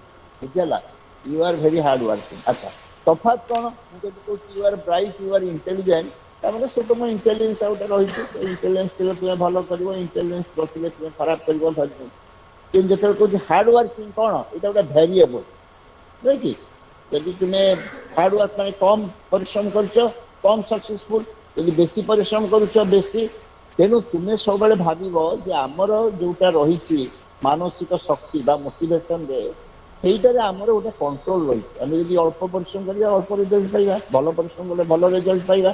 ସେଇଟା ଗୋଟେ ଫିକ୍ସ। ଯୋଉମାନେ ଭାବନ୍ତି ଯେ ନାଇଁ ଆମ ଭାଗ୍ୟରେ ଏଇଟା ଥିଲା, ସେଇଟା ସାଇକୋଲୋଜିଷ୍ଟ ମାନେ, ମୁଁ ପଶୁନେଇ, ସେଇଟା ଗୋଟେ ଅଲଗା ଏରିଆ ହେଇଯିବ। ତାକୁ ଗୋଟେ ସାଇକୋଲୋଜିକାଲ କନସେପ୍ଟ ଅଛି, ସେମାନେ ଲୋକମାନେ ଧରି ନିଅନ୍ତି ଯେ ଏଇ ଜିନିଷଟା ଘଟୁଛି କାରଣ ଏଇଟା because of chance, because of a. କିନ୍ତୁ ଅନ୍ୟମାନେ ଭାବନ୍ତି ନାହିଁ, ମୁଁ ଭଲ ଭାବରେ ମୋ ଷ୍ଟ୍ରାଟେଜିଟା ଠିକ ନେଇନଥିଲି, ତେଣୁ ସକ୍ସେସଫୁଲ ହେଲିନି। ଭଲ ପରିଶ୍ରମ କରିନଥିଲି, ତେଣୁ ଭଲ ରେଜଲ୍ଟ ପାଇନି। ଯଦି ତୁମେ ଏଇଟା ଭାବିବ, ତାହେଲେ ତୁମେ ପରିବର୍ତ୍ତନ କରିବ। ଏବଂ ଲାଷ୍ଟ ବଟ୍ ନଟ୍ ଲିଷ୍ଟ, ସେଇଟା ହେଉଛି ଯେ ତୁମର ମଧ୍ୟ ଇମୋସନଟାକୁ ସବୁବେଳେ ଯେତେ ତୁମେ ଆନନ୍ଦରେ ରହିବ, ଖୁସିରେ ରହିବ, ଏବଂ ତୁମର ଯୋଉ ଜିନିଷଟା କରିବ, ତୁମର କନଫିଡେନ୍ସଟା ନିଶ୍ଚୟ ବଢିବ। ଗୋଟେ ଏକ୍ସପେରିମେଣ୍ଟ କହିକି ମୁଁ ଏଇଠି କନକ୍ଲୁଡ କରିବି, ତାପରେ ଓଡ଼ିଆରେ କହିବି। ଯେ ଜଣେ ପ୍ରଫେସର, ସେ କ'ଣ କଲେ, କ୍ଲାସକୁ ଆସିଲେ। କ୍ଲାସକୁ ଆସିକି କ'ଣ କଲେ, ଯେମିତି ଆମେ କ୍ଲାସ ଫିଲ୍ କରୁଛୁ, ପିଲାଙ୍କୁ ଭାଗ ଭାଗ କରିଦେଲେ। 6ଟା ଭାଗ କରିକି କହିଲେ ଯାଅ ତମେ 6ଟା ରୁମରେ ସବୁ ବସିବ, ଅଲଗା ଅଲଗା ରୁମରେ ବସିଲେ। ବସିଲା ପରେ ସେ କ'ଣ କଲେ, ତାଙ୍କୁ ସବୁ ଭିଡିଓ କ୍ଲିପରେ ପିକ୍ଚର ଦେଖେଇଲେ। 3ଟା ପିକ୍ଚରରେ କ'ଣ ଦେଖେଇଲେ, ଗୋଟେ ଜୟ ଉପରେ, ଗୋଟେ ଲଭ୍ ଉପରେ, ଗୋଟେ କମ୍ପାସନ ବୁଝିପାରୁଥିବ, କରୁଣା। ଆଉ 3ଟାରେ ଲୋକ କେମିତି ଡିପ୍ରେସ, ଲୋକ କେମିତି ମାନେ ଆନଜାଇଟି, କ'ଣ କରିବୁ କେମିତି ହଉଛନ୍ତି, ଏମିତି ସବୁ ନେଗେଟିଭ ଇମୋସନ ଦେଖେଇଲେ। ଦେଖେଇ ସାରିକି କହିଲେ ଆସ, ଆସିଲେ ଏମିତି କ୍ଲାସ, କହିଲେ ଆଚ୍ଛା ତମେ ଯାହା ବର୍ତ୍ତମାନ ଚାହିଁବ ମୁଁ ତମକୁ ସ୍କୋପ୍ ଦେବି କରିବା ପାଇଁ। ତୁମେ କ'ଣ କରିବାକୁ ଚାହୁଁଛ କଲ। କରିକି ତାକୁ ଗୋଟେ ପ୍ଲେନ ପେପର ଦେଲେ। ଦେଖାଗଲା ଯେ ଯୋଉମାନେ ଖୁସିର ଚିତ୍ର ସବୁ ଦେଖିଛନ୍ତି, ସେମାନେ କ'ଣ କରୁଛନ୍ତି ନା, କହୁଛନ୍ତି ଆମେ ଯାଇକିରି ସବୁ ପିଲାମାନେ କେମିତି ଡିଫରେନ୍ସିଆଲି ପିଲା ସବୁ କେମିତି ହସ୍ପିଟାଲରେ ରହିଛନ୍ତି, ତାଙ୍କର ଟିକେ ସେବା କରିବୁ, କି କ୍ରିକେଟ ଖେଳିବୁ, କି ବେସବଲ ଖେଳିବୁ। ଅନ୍ୟମାନେ ଯୋଉମାନେ ନେଗେଟିଭ ଇମୋସନ, ସେମାନେ କହୁଛନ୍ତି ନାଇଁ ଆମେ ଘରେ ଯାଇକିରି କେମିତି ଟିକେ ଚା ପିଇ ଶୋଇବୁ, କି ରେଷ୍ଟ ନବୁ, କି ଏଇଭଳି ଭାବରେ ଆମେ ନିଜେ ନିଜ ୱେରେ ଲୋନଲି ଏକାଠି କେମିତି ସମୟ କାଟିବୁ। ତେଣୁ ଡିଅର ଫ୍ରେଣ୍ଡସ୍, ମୋର କହିବାର କଥା ଯେ ଆମେ ଯେତେବେଳେ କନଫିଡେନ୍ସ ବିଲ୍ଡିଂ କରୁଛୁ, ସେଥିରେ ଆମର ପଜିଟିଭ ଇମୋସନଟା ବି ଦରକାର। ଆମେ ଯୋଉ କାମଟା ଖୁସିରେ କରିବୁ, ଆନନ୍ଦରେ କରିବୁ ଏବଂ କରିବୁ, ସେଥିରେ ଆମର ନିଶ୍ଚିତ ଭାବରେ କନଫିଡେନ୍ସଟା ବଢିବ। ଏବଂ ଯୋଉଟା ଗୋଟେ ଡିପ୍ରେସ ହେଇକିନି ଆମ ଉପରେ ସିଏ ଲଦି ଦେଇଛି କାମଟା, ତେଣୁ ଆମକୁ କରିବାକୁ ପଡ଼ିବ ବୋଲି ଭାବିବୁ। ଯୋଉଟା ଯେମିତି ଆମର କୁହାଯାଇଛି ଭଗବତଗୀତାରେ, ଶ୍ରଦ୍ଧାବାନ ଲଭତେ ଜ୍ଞାନମ୍। ଆମେ ଯଦି ଶ୍ରଦ୍ଧାର ସହିତ ଆମେ ଯଦି ବହିଟା ପଢୁଛୁ ବା ପାଠ ପଢୁଛୁ, ତାହେଲେ ସେଠି ବେଶୀ ଉନ୍ନତ। ନାଇଁ ମୋତେ ଏଇଟା ପଢିବାକୁ ପଡିବ, କାରଣ ଏଇଟା ପରୀକ୍ଷାରେ ଅଛି, ଆଉ ସାର୍ କହିଛନ୍ତି ପଢିବାକୁ ପଡିବ, ତେଣୁ ସେଥିରେ ଆମର କେବେ ହେଲେ କନଫିଡେନ୍ସ ବଢିବ। ତେଣୁ ଏଇ ଯୋଉ ମୁଁ କହିଲି, ଯୋଉ କେତେ ଗୁଡାକ ଦିଗ, ଯୋଉମାନେ ଏଇ ଦିଗ ପ୍ରତି ସତର୍କ ରହିବେ, ସେମାନେ ନିଶ୍ଚିତ ଭାବରେ କହିବେ। ମୁଁ ଆଉ ଥରେ ତାକୁ ଭାବୁଛି 10 ମିନିଟ୍ ମଧ୍ୟରେ ତାର ସମରି କହୁଛି ଯେ ଆମେ ଆଜି ଯୋଉଟା ଆଲୋଚନା କରୁଛୁ, ସେଇଟା ବିଶେଷ ଭାବରେ ହେଉଛି ଆମ ଭିତରେ ଯୋଉ ରହିଛି ଆତ୍ମଶକ୍ତି ବା ଯୋଉଟା ଆତ୍ମବିଶ୍ୱାସ, ତାକୁ କେମିତି ବଢେଇ ପାରିବେ, ସେଇଟା ହେଉଛି ଆମର ମୁଖ୍ୟ ହେଉଛି ଆଭିମୁଖ୍ୟ ଆଜିର ଆଲୋଚନାରେ। ଏବଂ ମୁଁ ପ୍ରଥମେ କହିବି, ଆମେ ଯୋଉ କହୁଛୁ ଯେ ଆମ ଭିତରେ ଯୋଉ ଆତ୍ମବିଶ୍ୱାସ, ସେଇଟା କେବଳ ଗୋଟେ ପରିକଳ୍ପନା ନୁହେଁ, ଗୋଟେ କନସେପ୍ଟ ନୁହେଁ, ସେଇଟା ମଧ୍ୟ ଗୋଟେ ବୈଜ୍ଞାନିକ ଜିନିଷ, ଯାହାକୁ କି ମପା ଯାଇପାରିବ। ତେଣୁ ସେ ଜିନିଷଟା ହେଉଛି କ'ଣ ନା ଆମେ ଯେମିତି ପ୍ରତି ଜିନିଷକୁ ମେଜର କରୁଛୁ ସେମିତି ଆମ ବିଶ୍ୱାସରେ ବି ମନେକର ଗୋଟେ ସ୍କେଲ୍ ଅଛି, ସେଇଟା 0 ହେଇପାରେ କିମ୍ବା 100 ୟୁନିଟ୍ ହେଇପାରେ ହେଲା, 0 ହେଇପାରେ କିମ୍ବା 100 ୟୁନିଟ୍ ହେଇପାରେ। ତେଣୁ ଆତ୍ମବିଶ୍ୱାସ ହେଉଛି ଯେ ଆମର କେତେ ପରିମାଣରେ ବିଶ୍ୱାସ ରହିଛି ଯେ ଆମେ ସଫଳତାର ସହିତ ସେ କାମଟି ସମ୍ପାଦନ କରିପାରିବୁ। ଇଏ ହେଲା ଡେଫିନେସନ୍। ଡେଫିନେସନ୍ ହେଉଛି କ'ଣ ସେଲ୍ଫ କନଫିଡେନ୍ସର, ଯେ ଆମେ ବିଶ୍ୱାସର ମାତ୍ରା କେତେ, ଯେଉଁ ବିଶ୍ୱାସର ମାତ୍ରା ରହିଛି, ଯେଉଁ ବିଶ୍ୱାସର ମାତ୍ରା ନେଇକିନି ଆମେ କାର୍ଯ୍ୟଟିକୁ ସମାଧାନ କରିପାରିବୁ। ତେଣୁ ମୁଁ ପ୍ରଥମେ କହିଲି, ମୋର ଯେଉଁ ଆଲୋଚନା ଆରମ୍ଭରେ କହିଲି ଯେ ଆମେ ଆମ ଭିତରେ ଦୁଇଟା ଜିନିଷ ବୁଝିବାକୁ ଅଲଗା ଅଲଗା। ଆମେ ଯେତେବେଳେ ଗୋଟେ କାର୍ଯ୍ୟ କରୁ ସେଥିରେ ଗୋଟେ ହେଉଛି କୌଶଳ ଆହରଣ, ଆଉ ଗୋଟେ ହେଉଛି କୌଶଳ ସମ୍ପାଦନ। ଏଇ ଦୁଇଟା ଅଲଗା ଜିନିଷ, ବୁଝିହେଲା। କୌଶଳ ଆହରଣ ଆଉ କୌଶଳ ସମ୍ପାଦନ। କୌଶଳ ଆହରଣ ଆପଣମାନେ କେମିତି କରୁଛନ୍ତି ନା ବହି ପଢ଼ୁଛନ୍ତି, ସ୍କୁଲକୁ ଯାଉଛନ୍ତି, ବାପା ମାଙ୍କ ସହିତ ଡିସ୍କସ୍ କରୁଛନ୍ତି, ଶିକ୍ଷକମାନଙ୍କ ସହିତ ଡିସ୍କସ୍ କରୁଛନ୍ତି। ତେଣୁ ତା ଫଳରେ ଆମେ କୌଶଳଟାକୁ ଆହରଣ କରୁଛୁ, ବହି ପଢ଼ିକିନା ଆହରଣ କରୁଛୁ, ଟ୍ରେନିଂକୁ ଯାଇକିନା ଆହରଣ କରୁଛୁ। କିନ୍ତୁ ସେଇଟା ଯେ କରିପାରିବୁ ସେଥିରେ କିଛି ଗ୍ୟାରେଣ୍ଟି ନାହିଁ। କରିବା ପାଇଁ ଆଉ ଗୋଟେ ଉପାଦାନ ଦରକାର। ଯେତେବେଳେ କରିପାରୁଛୁ ବା ସମ୍ପାଦନ କରୁଛୁ ସେଥିପାଇଁ ଗୋଟେ ପ୍ରକାର ଦରକାର ଆତ୍ମବିଶ୍ୱାସ। ସେଇଟା ହେଉଛି ଯେଉଁଟା ହେଉଛି ଗୋଟେ କ୍ୟାପାବିଲିଟି ବିଲିଫ୍ ବା ସେଇଟାକୁ କୁହାଯାଉଛି ଆତ୍ମବିଶ୍ୱାସ। ଏଇଟା ମୁଁ ପ୍ରଥମେ କହିଲି। ତେଣୁ କରିବାର ସେଇଥିପାଇଁ ଅନେକ ସମୟରେ ଜଣେ ଟିଚର ଭଲ ହେଇପାରନ୍ତି, ଖୁବ୍ ଜ୍ଞାନୀ, ଖୁବ୍ ପଣ୍ଡିତ, କିନ୍ତୁ ସେ ଜଣେ କ୍ଲାସ୍ ଯେତେବେଳେ ମ୍ୟାନେଜ୍ କରନ୍ତି ହୁଏତ ସେ ସେଇ ମାତ୍ରାରେ ସଫଳ କାମ ହେଇନଥାଏ, ସେଥିରେ ତାଙ୍କର ପୂର୍ଣ୍ଣ ମାତ୍ରାରେ ସଫଳତା ନଥାଏ। ଯେହେତୁ ସେ ଜ୍ଞାନୀ ହେଇପାରନ୍ତି କିନ୍ତୁ କ୍ଲାସ୍କୁ କେମିତି ପିଲାଙ୍କୁ କେମିତି ପଢ଼ିବାକୁ ପଡ଼ିବ, ସେ ପ୍ରଣାଳୀଟା କ'ଣ, ତାକୁ କେମିତି ଜ୍ଞାନ ଦେଇହେବ, ସେ ବିଷୟରେ ତାଙ୍କର ବିଶେଷ ଭାବରେ ସେଇ ସ୍କିଲ୍ଟା, ସେଇ ଯେଉଁ କୌଶଳ ଜ୍ଞାନଟା ଦରକାର ହେଲା। ଏଇଟା ପ୍ରଥମ। ତେଣୁ ବର୍ତ୍ତମାନ ତାପରେ କହିଲି ମୁଁ ଯେ ଯେଉଁ ଆମେ କହୁଛୁ ଆତ୍ମବିଶ୍ୱାସ, ଗୋଟେ ହେଉଛି ସାଧାରଣ ଭାବରେ ଆତ୍ମବିଶ୍ୱାସ, ଆଉ ଗୋଟେ ହେଉଛି ଏରିଆ ବା ଡୋମେନ୍ ସ୍ପେସିଫିକ୍, ଯାହାକୁ ଇଂରାଜୀରେ କହିଲି, ସେଇଟା ହେଉଛି ଗୋଟେ ଏରିଆ ସମ୍ପୃକ୍ତ ବିଶ୍ୱାସ। ଯେମିତି ମୁଁ କହିଲି ଯେ ଜଣେ ଲୋକ ଭାବିପାରେ ଯେ ହଁ ମୁଁ ଗୋଟେ ଭାରି କାମିକା ଲୋକ, କିନ୍ତୁ ସିଏ ଯଦି ଗୋଟେ ପିଲା ବୁଡ଼ି ଯାଉଥିବ ପୋଖରୀରେ ସେ କେବେ ତାକୁ ରକ୍ଷା କରିପାରିବ, କାରଣ ସେ ଜାଣିଥିବେ ମୁଁ ପହଁରା ଜାଣିନି। ତେଣୁ ତେଣୁ ସିଏ ଯେତେ କ୍ୟାପାବୁଲ୍ ହେଲେ ମଧ୍ୟ ଆମର ବେଶୀ ଗୁରୁତ୍ୱପୂର୍ଣ୍ଣ ହେଉଛି, କାହିଁକିନା ବେଶୀ ଗୁରୁତ୍ୱପୂର୍ଣ୍ଣ ହେଉଛି ଆମର ଏଇ ଯେଉଁ ଏରିଆ ରିଲେଟେଡ୍, ଏଇ ହେଉଛି କ୍ଷେତ୍ର ସମ୍ପୃକ୍ତ ଯେଉଁ ପ୍ରକାର ଆତ୍ମବିଶ୍ୱାସ। ମୁଁ ଯଦି ଜଣେ ଶିକ୍ଷକ, ମୋର ଶିକ୍ଷାଗତ ଆତ୍ମବିଶ୍ୱାସ ଦିଆହେଉଛି। ଜଣେ ଯଦି ହେଉଛନ୍ତି ମହିଳା ଯିଏକି ଘର ପରିଚାଳନା କରୁଛନ୍ତି, ତାଙ୍କର ଘର ପରିଚାଳନା ସମ୍ପର୍କରେ ମଧ୍ୟ ଆତ୍ମବିଶ୍ୱାସ ଦିଆହେଉଛି। ସେମିତି ପୁଅମାନେ ଯେଉଁମାନେ ଛାତ୍ରଛାତ୍ରୀ ସେମାନେ କେମିତି ଶିକ୍ଷକ ବା ତମର ଯେଉଁ ପ୍ରକାର ରହୁଛି ଶିକ୍ଷାଗତ ଯେଉଁ ପ୍ରକାର ରହୁଛି କାର୍ଯ୍ୟ, ଯେଉଁ ଶିକ୍ଷାଗତ ଯେଉଁ ପ୍ରକାର ରହୁଛି ଲକ୍ଷ୍ୟ, ତାକୁ କେତେ ସଫଳତାର ସହିତ ପରିପୂରଣ କରିପାରିବ, ସେଇଟା ହେଉଛି ତୁମର ହେଉଛି ପ୍ରକୃତରେ ସେଲ୍ଫ କନଫିଡେନ୍ସ। ସେମିତି ଜଣେ ଯଦି ପଢ଼ୁଛି, ଗାଡ଼ି ଚଲାଉଛି, ଡ୍ରାଇଭର, ତାର ମଧ୍ୟ ସେଇଭଳି ଭାବରେ ଗାଡ଼ି ଚାଳନାଗତ ଗୋଟେ ଦକ୍ଷତା ଦରକାର, ଆତ୍ମବିଶ୍ୱାସ ଦରକାର। ଯଦି ତୁମେ ପ୍ରତିଦିନ ଏକ୍ସରସାଇଜ କରୁଛ, ମୁଁ କହିବି ତୁମେ ଏକ୍ସରସାଇଜ କରୁଛ, କିନ୍ତୁ ତୁମେ ଏକ୍ସରସାଇଜ କରିପାରିବ କି ଯେ ତମ ଘରେ ଗେଷ୍ଟ ଅଛନ୍ତି, ଏକ୍ସରସାଇଜ କରିପାରିବ କି ସେଦିନ ଟିଭିରେ ଯଦି ଗୋଟେ କ୍ରିକେଟ ଗେମ୍ ଅଛି, ଏକ୍ସରସାଇଜ କରିପାରିବ କି ଯଦି ତମକୁ ସେଦିନ ଟିକେ ଫିଭରିସ୍ ଲାଗୁଛି, ଏକ୍ସରସାଇଜ କରିବ କି ଯଦି ତୁମର ସାଙ୍ଗମାନେ ଆସୁଛନ୍ତି ତୁମକୁ ଡିଷ୍ଟର୍ବ କରୁଛନ୍ତି, ବୁଝିହେଲା। ମୁଁ ଏଇଭଳି ଯଦି 50ଟା ଦେବି ପ୍ରତିବନ୍ଧକ, ତା ସତ୍ତ୍ୱେ ତୁମେ କହିବ ନାଇଁ ସାର୍ ମୁଁ ଏଇଟା ମୋ ଏକ୍ସରସାଇଜ ମୁଁ ବନ୍ଦ କରିବି, ନିଶ୍ଚୟ କରିପାରିବି, କରିପାରିବି। ତେଣୁ 50ଟାରୁ ତମେ ଯଦି 45ଟା ହଁ କହିଲ, ସେଥିରୁ ମୁଁ ଜାଣିବି ଯେ ତୁମର ଯେଉଁ ଏଇ ଏକ୍ସରସାଇଜ ବା ବ୍ୟାୟାମ କରିବାର ଯେଉଁ ପ୍ରକାର ହେଉଛି ବିଶ୍ୱାସ, ସେଇଟା ହେଉଛି ଦୃଢ଼ତର। କାରଣ ତୁମେ ସେଟା 50ରୁ 45ଟା ହଁ ବୋଲି କହିଛ। ଯଦି 5ଟା 6ଟା କହିଲ ତାହେଲେ ମୁଁ ଜାଣିବି ଯେ ତୁମର ଆତ୍ମବିଶ୍ୱାସ ସେଥିରେ କମ୍। ତେଣୁ ଆମେ ସେଇଟାକୁ ମେଜର କରିପାରିବା। ତାପରେ ମୁଁ ତୁମକୁ କହିଲି ଯେ ଆମେ ସେଇ ଆତ୍ମବିଶ୍ୱାସଟା ଯଦି ଗୋଟେ ଜିନିଷ ହେଲା, এইটা যদি ଗୋଟେ ସ୍କେଲ୍ ଅଛି, ତା 0 ହେଇପାରେ କିମ୍ବା 100 ୟୁନିଟ୍ ହେଇପାରେ, ଆମେ ଗ୍ରାଜୁଆଲି ଧୀରେ ଧୀରେ ତାକୁ କେମିତି ବଢ଼େଇ ପାରିବା। ସେଥିରେ ମୁଁ କହିଲି ପ୍ରଥମ କଥା ହେଉଛି ଯେ ପ୍ରଥମ ସୂତ୍ର ହେଉଛି, ଫର୍ମୁଲା ହେଉଛି ଯେ ଆମର ଯେଉଁ ଅନୁଭୂତି ବା ଅନୁଭବ, ତାର ଯେଉଁ ପରିସୀମା ବା ତାର ଯେଉଁ ହେଉଛି ବଳୟ, ସେଇଟାକୁ ପ୍ରସାରିତ କରିବା। ଆମ ବଳୟଟା, ଆମ ଅନୁଭବର ବଳୟଟା ଯେତେ ସଙ୍କୁଚିତ ହେବ, ସେଥି ଯେମିତି ଆମେ ବର୍ତ୍ତମାନ ଧରନ୍ତୁ କରୋନା ହେଇଛି, ଆମେ ଅନେକ କାମ କରିପାରୁନୁ, କିନ୍ତୁ ବାହାର ପରିବେଶ ସଙ୍କୁଚିତ ହୋଇଯାଇଛି। ତାପରେ କେତେକ ପ୍ରତିବନ୍ଧକ ହେଉଛୁ, ଆମେ ଆଉ ଅନ୍ୟ କେତେକ ବିଷୟରେ ଯେତେ ଅଧିକ ବିକଶିତ ହେଉଛୁ, କିନ୍ତୁ ଅନ୍ୟ କ୍ଷେତ୍ରରେ ସଂକୁଚିତ ହେଉଛି। ତେଣୁ ଆମେ ଯେତେ ଆମର କେବଳ ରହିବୁ ନାହିଁ ନା ଆମେ ଘର ଛାଡ଼ି କୁଆଡ଼େ ଯିବୁନି ଆମ ସହରରେ, କିନ୍ତୁ ଅନେକ ଲୋକ ଅନେକ ସମୟରେ ସରକାର ସ୍କିଲ୍ ଡେଭଲପମେଣ୍ଟ କରୁଛନ୍ତି ୟଙ୍ଗ ଲୋକଙ୍କ ପାଇଁ। କିନ୍ତୁ ୟଙ୍ଗ ଲୋକମାନେ ସ୍କିଲ୍ ଟ୍ରେନିଂ ଦେଲେ ନାଇଁ ଆମେ ଓଡ଼ିଶା ଛାଡ଼ିକିନି ଯିବୁନି, କ'ଣ ହେଲା ସରକାରଙ୍କର ପଇସା ନଥିଲା। ତେଣୁ ଆମେ ସବୁବେଳେ ଆମର ଯେଉଁ ବଳୟ, ଯେମିତି ମୁଁ ତମକୁ କହିଲି ଯେ ଯଦି ଗୋଟେ ମା ସେ ସଦାବେଳେ ଚାହିଁବ ଯେତେବେଳେ ଗୋଟେ ସର୍କସ୍ ଆସୁଛି ସେ ଯଦି ପ୍ରକୃତରେ ଗୋଟେ ଦକ୍ଷ ମା ହେଇଥିବ ସେତେବେଳେ ନା ମୋ ଛୋଟ ପିଲାଟା ଡରିଲେ ବି ମୁଁ ତାକୁ ନେବି, ସେ ଦେଖୁ କେମିତି ହାତୀ ଦେଖୁ, ଘୋଡ଼ା ଦେଖୁ, ଲାଇଟ୍ ଦେଖୁ। କିନ୍ତୁ ତା ଫଳରେ କ'ଣ ହବ ନା ମା ଛୁଆକୁ କହିବ, ତା ମା କ'ଣ କହିବ, ଆରେ ତୁ ଡରିବୁନୁ ମୁଁ ତ ପାଖାପାଖି ଅଛି ହେଲା, ତୋର ଯଦି ଡର ଲାଗିବ ତୁ ମୋ କୋଳକୁ ଘୁଞ୍ଚି ଆସିବୁ।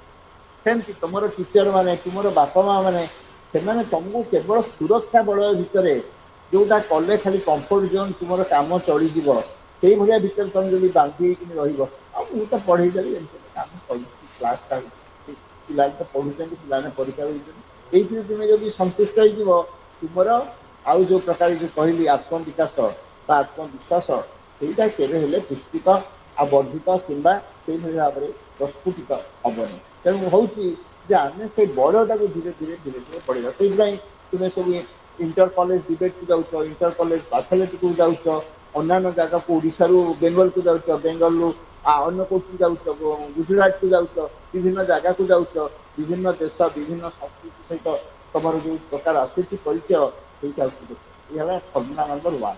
ତୁମର ଯେଉଁ ଅନୁଭବର ଯେଉଁ ଏରିଆ ତାକୁ ଧୀରେ ଧୀରେ ପ୍ରସାରିତ। ଦ୍ୱିତୀୟରେ ମୁଁ କହିଲି ଯେ ତୁମ ପାଖରେ ଯେତେବେଳେ ବିଭିନ୍ନ କାମର ଆହ୍ୱାନ ଆସୁଛି, ତୁମେ ହଠାତ୍ କିନି ଅତି ସହଜିଆ କାମଟା ମୁଁ କରିଦିଏ, ମୁଁ 100ରୁ 100 ପାଇଯାଇଛନ୍ତି, ସେମିତି ନୁହେଁ।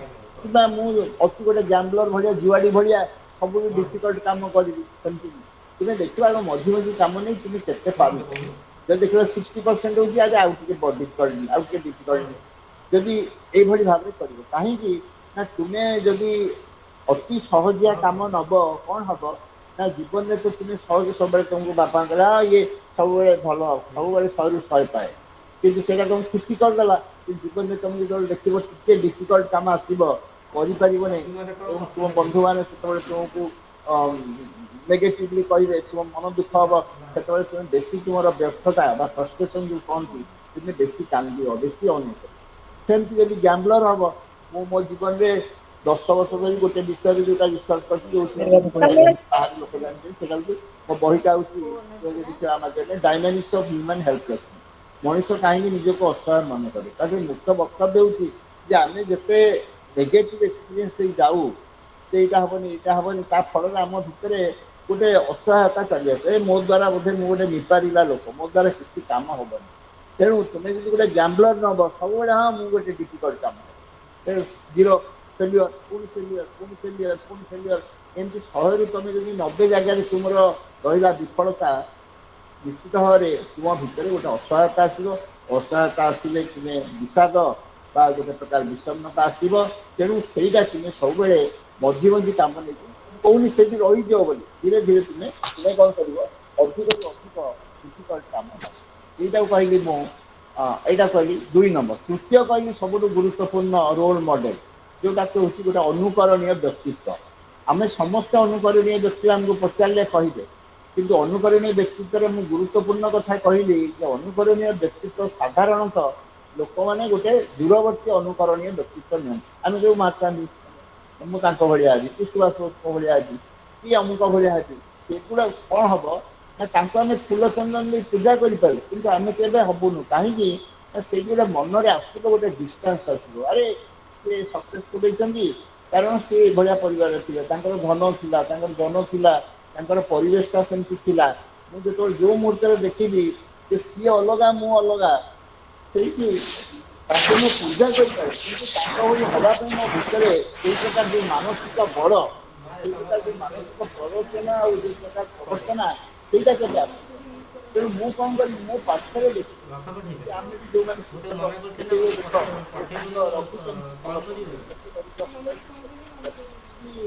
ସଙ୍ଗୀତା କେମିତି ପଡ଼ୁଛି, ଯେତେବେଳେ ଆମେ ପାଖ ଲୋକଙ୍କୁ ଦେଖିକି କେମିତି ପ୍ରରୋଚନା ଦେବା,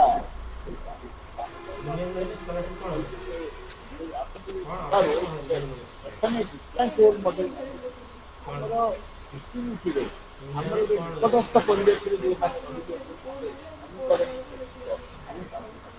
ଏଥିରେ ଦୁଇଟା ବଡ଼ ଲାଭ ଗୋଟେ ଲାଭ ହେଲା ଆମେ ଯୋଉଟା ବହି ପଢ଼ିକି ଯୋଉ ଜିନିଷ ନ ଜାଣିଛୁ ଯୋଉଟା ଅନ୍ୟ ଉପାୟରେ ନ ଜାଣିଛୁ ତାଙ୍କୁ ଦେଖିକି ଯୋଉ ଜିନିଷ କଥାକୁ ସମସ୍ତେ ଜାଣିପାରନ୍ତି ଜୁନିୟର ମେରିଟ୍ ସ୍କଲାରସିପ୍ ନା ଜି ମେଧାବୃତ୍ତି? ପଢ଼ିକି ତା ଜାଣିଛୁ ଅବଜର୍ଭ କଲେ ଆମକୁ ତାଙ୍କୁ ଦେଖେଇଲେ ଆମ ଭିତରେ ଗୋଟେ ଆସିବ ଯୋଉଟା ତାଲା ପକେଇଛନ୍ତି? ପ୍ରେରଣା ହଁ ସେ ଚାକେ। ସେଥିରେ ପ୍ରକୃତରେ ହଉଛି ଆଜିକାଲି ଥିବେ ଥିବେ ସେ ତାଙ୍କର ଥିବେ। କୋଉଟା କହିଲେ? ଯିଏ ପ୍ରେଜେଣ୍ଟିଂ କରୁଛନ୍ତି ଇଏ କିଏ? ମଥୁରୀ ଚରଣ ନାୟକ ସେ କିଏ? ସେଥିରେ ମୁଁ ଏଠି କହିବାକୁ ଚାହେଁ ଯେ ଆମେ ପ୍ରକୃତରେ କନଫିଡେନ୍ସ ବିଲ୍ଡିଂ କରୁଛୁ ମାନେ ଯେଉଁ ମୁହୂର୍ତ୍ତରେ ଆସିବାକୁ ମୁଁ ପାରିବି ଏବଂ ପ୍ରତିଭା ସେଗୁଡ଼ାକ ମଧ୍ୟ ସେଇଆ ଏକ୍ସିଡେଣ୍ଟ କରୁଛନ୍ତି ତେଣୁ ଯେଉଁ ମୁହୂର୍ତ୍ତରେ ଭାବୁଛି ମୁଁ ପାରିବି ନାହିଁ ତୁମର ମସ୍ତିଷ୍କ ତୁମର ସ୍ନାୟୁ ରକ୍ତ କଣିକା ସିଏ ବି କହୁଛି ମୁଁ ପାରିବିନି ପାରିବିନି ପାରିବିନି ବୁଝିହେଲା ତେଣୁ ତେଣୁ ତେଣୁ ମୋର କହିବାକୁ ଚାହୁଁଛି ଯେ ଆମେ ସବୁବେଳେ ଯେ ଇମୋସନଟା ଯଦି ଆମେ ନିଜକୁ life time of role model ଠିକ୍ ଭାବରେ ଆମେ ଯଦି ଆପଣଙ୍କର ଅନୁକରଣ ଚେଷ୍ଟା କରିବା ହଁ ତାହେଲେ ସେଇଟା ଆମେ ତାକୁ ମଥୁରୀ ଚରଣ ଭଲ ନାୟକ କିଏ? କରିପାରିବୁ ତାକୁ କରିପାରିବୁ ତାଙ୍କରି ଅନୁସାରେ ଆଚ୍ଛା ପ୍ରକୃତରେ କହିଲି ମାଡ଼ାଙ୍କୁ ଏଇନା ପ୍ରକୃତରେ ପଚାରିଲେ ଆମେ କି ଆଉ କେଉଁ ଯେତେବେଳେ କୋଡ଼ କାମ ଗୁଡ଼ାକ କରୁ ପଠେଇ ଦେଇଛନ୍ତି କି? ଶାନ୍ତି ଆସିବ ଅବସାଦ ଆସିବ କିନ୍ତୁ ଏଗୁଡ଼ାକ ସେଇ ଆମେ ପ୍ରଣତି ନାୟକ ଉପରେ ଇଏ ଚାଲିଛି। ଆସିବ କିନ୍ତୁ ତାର କହିଲି ଝାଳ ସେ ଦଉଛି ତ ମାନେ ମୁଁ ଠିକ୍ ଆଜି କଲେ ସେ କିଛି ତାଙ୍କର କାମ ଜାଣିନାହାନ୍ତି ଚଲେଇବା ଏପଟ ସେପଟ କରୁଛି କରୁଛନ୍ତି। ଟାଇମ୍ ଫ୍ରି କରୁଛି ମାନେ ଗୋଟେ ମୁଁ ସେଇଥିପାଇଁ କହିଲି ନହେଲେ ମଥୁରୀକି କାଟି ଦେଇଥାନ୍ତି ସାଙ୍ଗେ ସାଙ୍ଗେ।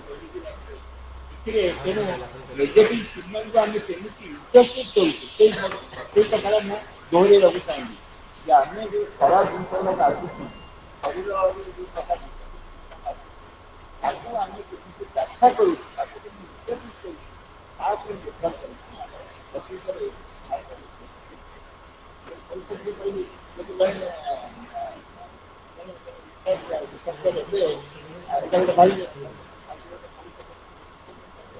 କହିଲି ସେଥିପାଇଁ କ'ଣ କ'ଣ ପିଲାମାନଙ୍କୁ ନେଇକି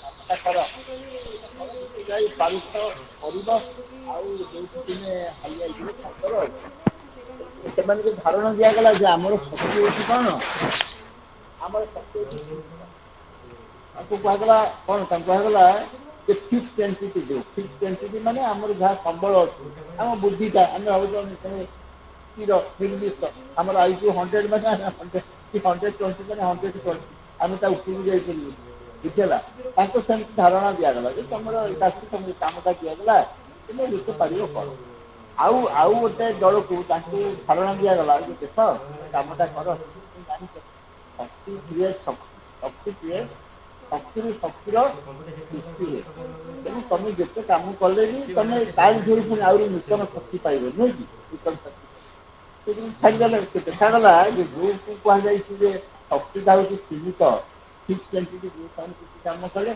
ତାପରେ ଛାଡ଼ିଦେଲେ ତାପରେ କିନ୍ତୁ ଅନ୍ୟ ଗ୍ରୁପଟା ସେମାନେ ଦୀର୍ଘ ସମୟ ଧରି କାମ କଲେ କାରଣ ତାଙ୍କ ଭିତରେ ଅଛି ଯେ ନାଇଁ ଶକ୍ତି କେବେ ହେଲେ ସୀମିତ ନୁହେଁ ଶକ୍ତି କ୍ରିଏଟ ଶକ୍ତି ଆମେ ଯଦି ପାଣିରୁ କୂଅରୁ ପାଣି କାଢିଲେ ଆଉ ବେଶୀ ପାଣି ବାହାରୁଛି ସେମିତି ଆମ ଭିତରେ ଶକ୍ତି ଅପରିମିତ ଶକ୍ତି ଅଛି ଆମେ ମଣିଷ ଆମ ଭିତରେ ଶକ୍ତି କାହିଁ ତେଣୁ ଏ ହଉଛି କଥା ଏଇ ପ୍ରକାର ଯଦି ଭାବନା ନେଇକି କାମ କରିବ ଏଇ ଯୋଉ ପ୍ରକାର ମାଇଣ୍ଡ ସେଟ୍ ବା ଯୋଉ ପ୍ରକାର ମାନସିକ ସ୍ଥିତି ଏଇଟା ଆମକୁ କାମ କରିବା ଏବଂ ପରିଶେଷରେ ମୁଁ ଏହା କହିଥିଲି ମୋର ବକ୍ତବ୍ୟ ସାରିଲି ଯେ ଆମେ ଯେତେବେଳେ ପଢୁଛୁ କନଫିଡେନ୍ସ ବିଲ୍ଡ କରୁଛୁ ବା ଆମ ଭିତରେ ମାନସିକ ଶକ୍ତିର ସଞ୍ଚାର କରୁଛୁ ଆମ ତିନିଟା ଦିଗ ପ୍ରତି ଟିକେ ଦୃଷ୍ଟି ରଖିବା ଗୋଟେ ହଉଛି ଆମର ଭାବନା ବା ଥଟ୍ ଗୋଟେ ହଉଛି ଆମର ଇମୋସନ ବା ଆବେଗ ଆଉ ଗୋଟେ ହଉଛି ଆମର ମୋଟିଭେସନ ବା ଏଇଟାକୁ ଆମେ କୁହାଯାଉଛୁ ପ୍ରବର୍ତ୍ତନା ନା ପ୍ରଚୋଦନା ପ୍ରଥମ କଥା ହେଲା ଭାବନା ଭାବନାଟାକୁ କେମିତି କଣ କରିବା ନା ଆମେ ଯେତେବେଳେ ଯାହା କରିବାକୁ ଚାହୁଁଛୁ ସେ ବିଷୟରେ ପ୍ଲାନିଂ କରିବୁ ନମ୍ବର ୱାନ୍ ଏବଂ ଗୋଟେ ପ୍ରକାର ମୁଁ ବଡ ଗୁରୁତ୍ୱ ଦେଲି ଯେ ଆମର ସବୁବେଳେ ଗୋଟେ ପ୍ରକାର ତା ଗୋଟେ ଭିଜୁଆଲ ସିନାରିଓ କନସିଡର କରିବ ମୁଁ ଉଦାହରଣ ଦେଲି ଅଲମ୍ପିକ ଯୋଉମାନେ ଗୋଲ୍ଡ ମେଡାଲ ପାଉଛନ୍ତି ସେମାନେ 4 ବର୍ଷ ପରେ ଅଲମ୍ପିକ ଆସୁଛନ୍ତି କିନ୍ତୁ ପ୍ରତିଦିନ କେମିତି 8 ଘଣ୍ଟା 9 ଘଣ୍ଟା ପରିଶ୍ରମ କରୁଛନ୍ତି ସେ ମୋଟିଭେସନ କୋଉଠୁ ଆସୁଛି ସେମାନେ ଯେତେବେଳେ ବସୁଛନ୍ତି ଧ୍ୟାନ କଲା ଭଳିଆ ଦେଖୁଛନ୍ତି, ଆରେ ମୁଁ ମୁଁ ଯେତେବେଳେ ପାଇବି ସେତେବେଳେ ମୋ ଲୋକମାନେ ଏମିତି ଦୌଡୁଥିବେ ପଡ଼ିଆରେ ମେଡାଲଟା ଧରି ମୋ ଦେଶର ଲୋକ ମୋ ପଛରେ ଦୌଡୁଥିବେ, ଆମ ଦେଶର ପତାକାଟାକୁ ସେମାନେ ତୋଳିକିନି ଧରିଥିବେ, ମୋତେ କେତେ ଆନନ୍ଦ ଲାଗୁଛି। ତେଣୁ ସେମାନେ ତ ଏଇ ମାନସିକ କଳ୍ପନା କରୁଛନ୍ତି, ଯୋଉଟା କହନ୍ତି ଭିଜୁଆଲାଇଜେସନ, ଯେଉଁମାନେ ସେମାନଙ୍କ ଆମ ଦେଶ ଶିକ୍ଷା ଧ୍ୟାନ, ଯେଉଁମାନେ ମଧ୍ୟ ଧ୍ୟାନ କରିପାରନ୍ତି ନାହିଁ, ସେମାନେ ମଧ୍ୟ ଭିଜୁଆଲାଇଜେସନରେ ବହୁତ ଫଳ ପାଆନ୍ତି। ଯେମିତି ଆମେ ଜଣେ ରାଜି ଲୋକ ସେ ଧ୍ୟାନ କରିପାରୁନି, ସେ ଗୋଟେ ଖାଲି ବସିକିନି ଭିଜୁଆଲାଇଜ କରିପାରିବ ଯେ ଗୋଟେ ଜଳପ୍ରପାତ ପାଖରେ ବସି ତା ଶରୀରରେ ପାଣି ଚୋପା ଚୋପା ପଡୁଛି ଏବଂ ସେ ଶୀତଳତା ଅନୁଭବ କରୁଛି। ତୁମେ ମନେକର ବଗିଚା ଭଲ ପାଅ, ଉଦ୍ୟାନ ଭଲ ପାଅ, ମନେ କରିବ ଯେ ମୁଁ ବଗିଚାରେ ବୁଲୁଛି, ସୁନ୍ଦର ହାୱା ଦଉଛି, ଫୁଲ ଫୁଟୁଛି, ଏଇ ପ୍ରକାର ଯଦି କରିବ ଦେଖିବ ତୁମର ରାଗ ଧୀରେ ଧୀରେ କମିବ। ଠିକ ଅଛି, ଆମେ ତ ଆଜି ରାଗର କଥା କହୁନୁ, ରାଗର ନିୟନ୍ତ୍ରଣ ଏଠି ସେମିତି ଯେ ତୁମେ ଯେତେବେଳେ ଭିଜୁଆଲାଇଜେସନ କରୁଛ ତୁମର ଯେ କାମ ତୁମେ ସେମିତି ଦେଖ। ଯେମିତି ମୁଁ କହିଲି ତୁମକୁ ଯଦି ଗୋଟେ ଦାୟିତ୍ୱ ଦିଆଯାଇଛି ଗୋଟେ ସେମିନାର ପ୍ରେଜେଣ୍ଟ କରିବ, ତୁମେ ଇମାଜିନ କରିବ କୋଉ ହଲରେ ହବ, ସେଠି ଶିକ୍ଷକମାନେ କେମିତି ବସିଥିବେ, ତୁମର ସାଙ୍ଗମାନେ କେମିତି ବସିଥିବେ, କୋଉଠି ଥିବ, କୋଉଠି ତୁମର କାଗଜପତ୍ର ଥିବ, ତୁମେ ଗୋଟେ ଜାଗାରେ ନିର୍ବାକ ଭଳିଆ କାଠ ମୂର୍ତ୍ତି ଭଳିଆ ଗୋଟେ ଜାଗାରେ ବସିକି କହୁଥିବ, ଗୋଟେ ଜାଗାରେ ଠିଆ ହେଇ କରୁଥିବ କାହିଁକି? ଆଗରୁ ମନେ ମନେ କଳ୍ପନା କରିଥିବ ନାହିଁ ମୁଁ ଟିକେ ଚାଲିବି, ଲୋକଙ୍କୁ ସବୁ ଗୋଟେ ଲୋକକୁ ନ ନେଇକି ମୋର ଆଇ ଗ୍ରାଣ୍ଟେଡ, ମୋର ଯୋଉ ଦୃଷ୍ଟିଟା ବିଭିନ୍ନ ଲୋକଙ୍କ ଉପରେ ନିର୍ଭରତା ରଖିବି ଏବଂ ତାଙ୍କ ସହିତ ବାକ୍ୟ ବିନିମୟ କରିବି। କୋଶ୍ଚେନ ଆନ୍ସର କଲାବେଳେ କିଏ ବି ଯଦି ଗୋଟେ ଅଖାଡୁଆ କୋଶ୍ଚେନ ପଚାରିଲା ମୁଁ ରାଗି ଯିବିନି, ମୁଁ ତାକୁ ଦୃଢ଼ ମସ୍ତିଷ୍କରେ ବୁଝେଇବାକୁ ଚେଷ୍ଟା କରିବି। ତାହେଲେ ଦେଖିବ ତୁମର ଏଇଟା ହେଲା ତୁମର ହର୍ଟର ମ୍ୟାନେଜ। ଆଉ ତାପରେ କହିଲି ମୋଟିଭେସନରେ କହିଲି ଏଇଟା ଭାବିବନି ଯେ ସବୁ ଗୁଡାକ ଜିନିଷ ହଉଛି କେବଳ ଚାନ୍ସ ହଉଛି, ବାଇଚାନ୍ସ ହଉଛି, ବା ଫେକ୍ ହଉଛି, ଯେ ପରିଶ୍ରମ କଲେ ଭଲ ହେଇପାରିବ, ପ୍ଲାନ କଲେ ଭଲ ହେଇପାରିବ, ଏଇ ଭାବନା ଯଦି ଥିବ ତମର ମୋଟିଭେସନ ସେଥିରେ କହିଲି ଯେ ଇମୋସନଟା ବି ଦରକାର। କିନ୍ତୁ ଯୋଉ କାମଟା ଶ୍ରଦ୍ଧାର ସହିତ ଖୁସିର ସହିତ କରିବ ସେ କାମଟାର ନିଶ୍ଚୟ ଭଲ ହବ, ତୁମର କନଫିଡେନ୍ସ ହବ ଏବଂ ଯେତେ ତୁମେ ନେଗେଟିଭଲି ଭାବିବ ବା ଯେତେ ତୁମେ ତୁମର ନେଗେଟିଭ ଇମୋସନ ଭିତରକୁ ଯିବ ଏବଂ ଦୁଃଖ ଆଉ ସେତେ ତୁମର ତୁମର ଯୋଉ ଆତ୍ମବିଶ୍ୱାସ ସାର୍ ନମସ୍କାର। ବର୍ତ୍ତମାନ କୋଶ୍ଚେନ ଯଦି ସାର୍ ନମସ୍କାର, ବିଭୁ କହୁଛି। ଖୁସି ଅନୁଭବ କରିବି ଏବଂ ବର୍ତ୍ତମାନ ମୁଁ ପ୍ରଣତି ଅର୍ଗାନାଇଜ କରିପାରିବି ଏବଂ ଯାହା ମୋର କିଛି ମୋର କୌଣସି ସମୟରେ କୌଣସି ପ୍ରକାର ଚାପ ନାହିଁ, ତମମାନଙ୍କ ଉପରେ ନିର୍ଭର କରେ।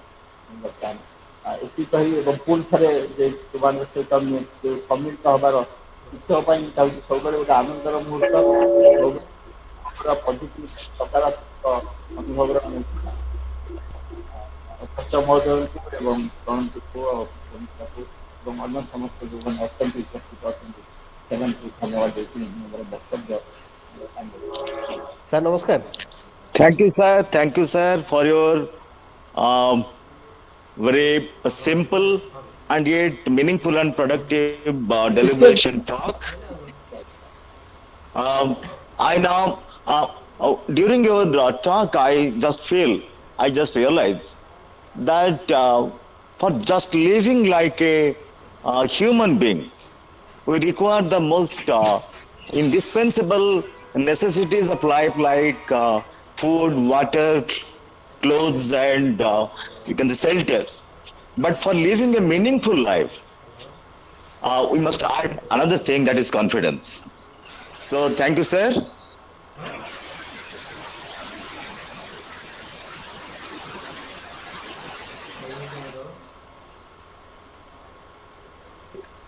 Professor, now to coordinate and moderate the question answer session. Over to Professor Shakil, sir.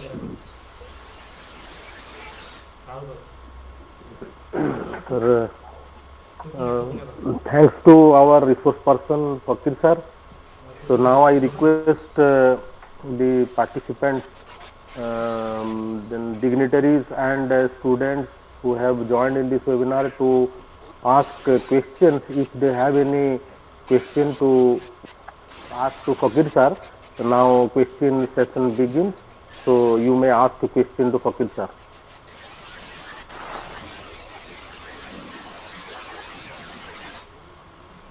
So any student or any dignitaries or any colleague of our institution or any lecturer fraternity and other eminent personalities who have any doubt, please ask Fakir sir in this particular topic. Yes, Sakil sir, let me facilitate it. ପିଲାମାନେ ଆମେମାନେ ବେଳେ ବେଳେ Covid injection ନେବା ଲାଗି ଡରୁଛୁ, କିନ୍ତୁ India ଆଉ Chinese ବର୍ଡରରେ ସୈନିକ ମାନେ ଅଛନ୍ତି ଯେଉଁମାନେ ପ୍ରତିଟି ମୁହୂର୍ତ୍ତରେ ବୁଲେଟ ରିସିଭ୍ କରିବାକୁ ପ୍ରସ୍ତୁତ. What is the difference in their attitude and motivation and confidence? What happens, what makes them go and face the bullets of the rival soldiers, enemy soldiers, and you just, the students, you guys, you fear to take just a COVID injection? Fakir sir will explain. ଆଜ୍ଞା ପିଲାମାନେ କୁହନ୍ତୁ କଣ ସେମାନେ ଆଚ୍ଛା.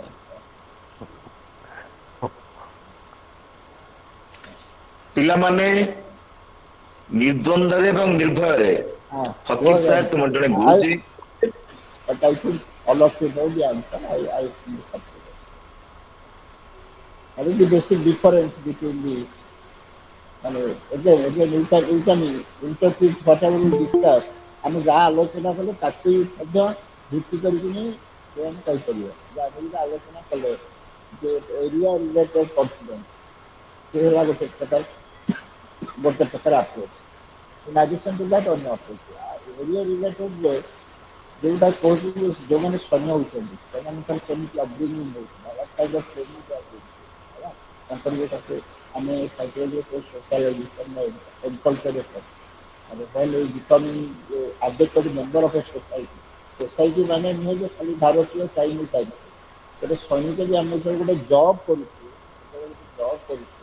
that also creates a kind of culture ନୁହେଁ କି ଯେଉଁମାନେ ଗୋଟେ particular ଜବ୍ କରୁଛନ୍ତି ଜବ୍ରେ ମଧ୍ୟ they are also picking up a particular kind of culture.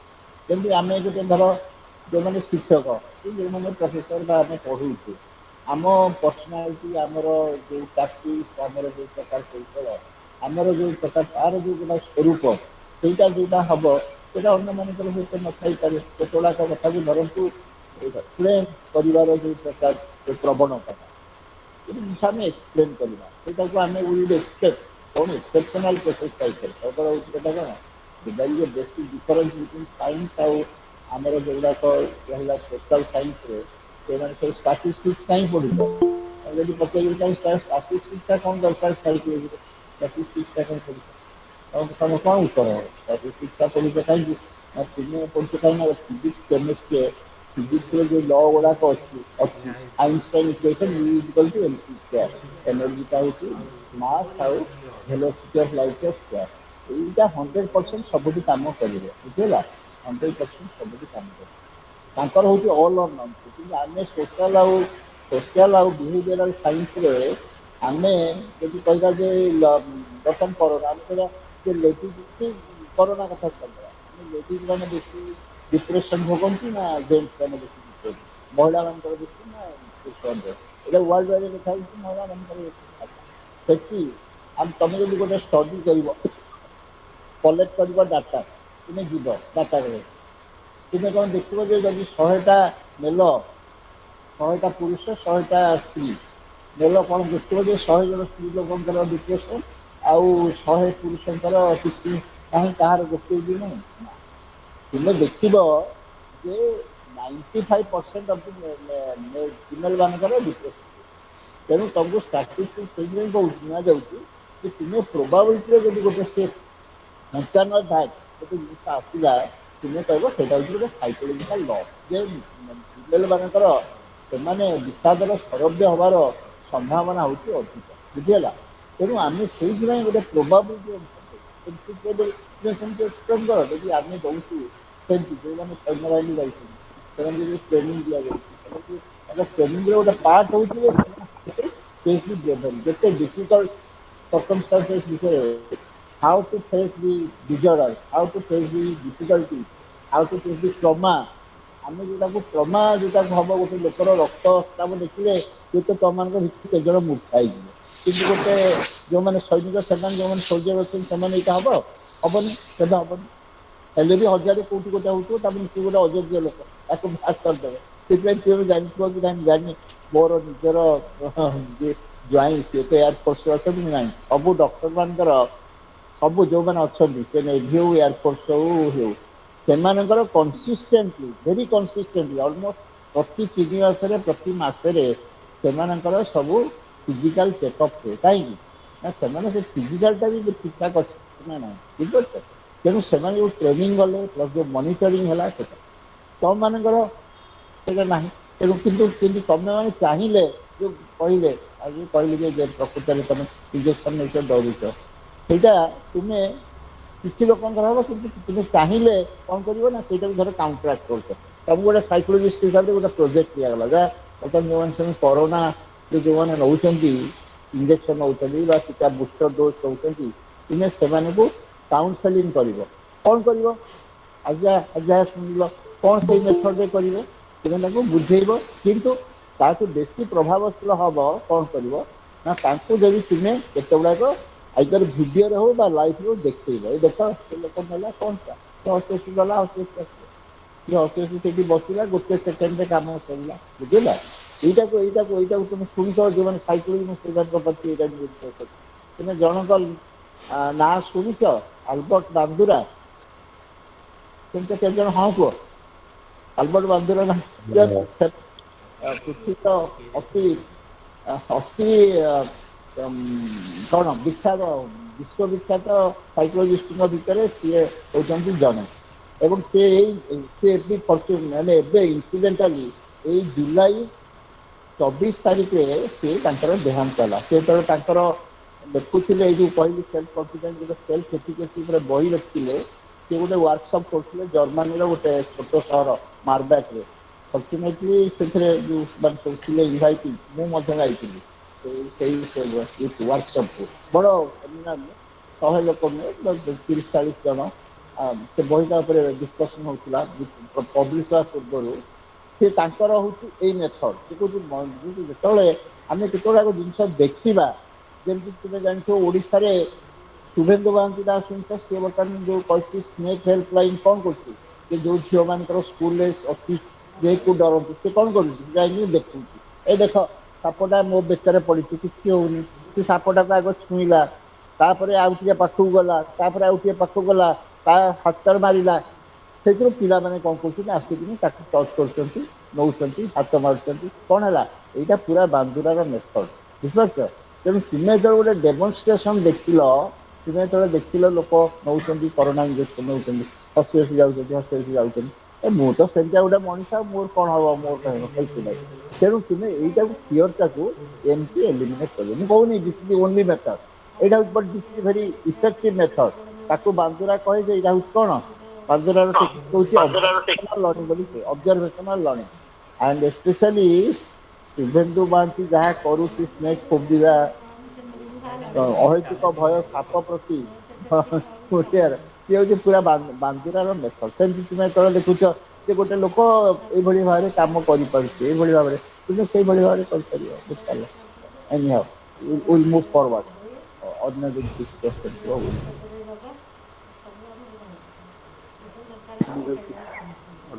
धन्यवाद सर आप बहुत सुंदर भाव में सर पिला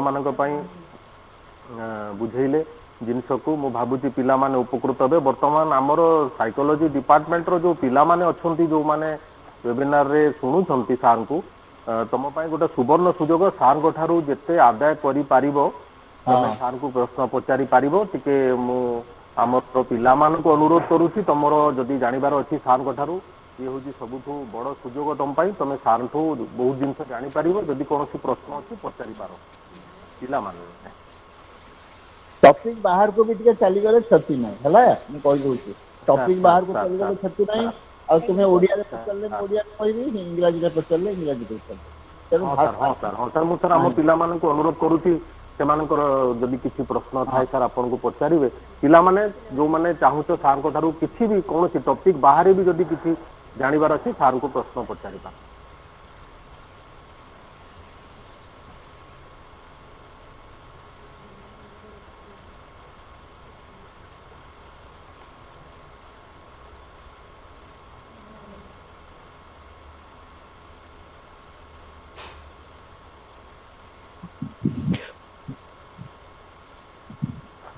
ସକିଲ ବାବୁ ବୋଧେ ପିଲାମାନେ ଭୟ କରୁଛନ୍ତି।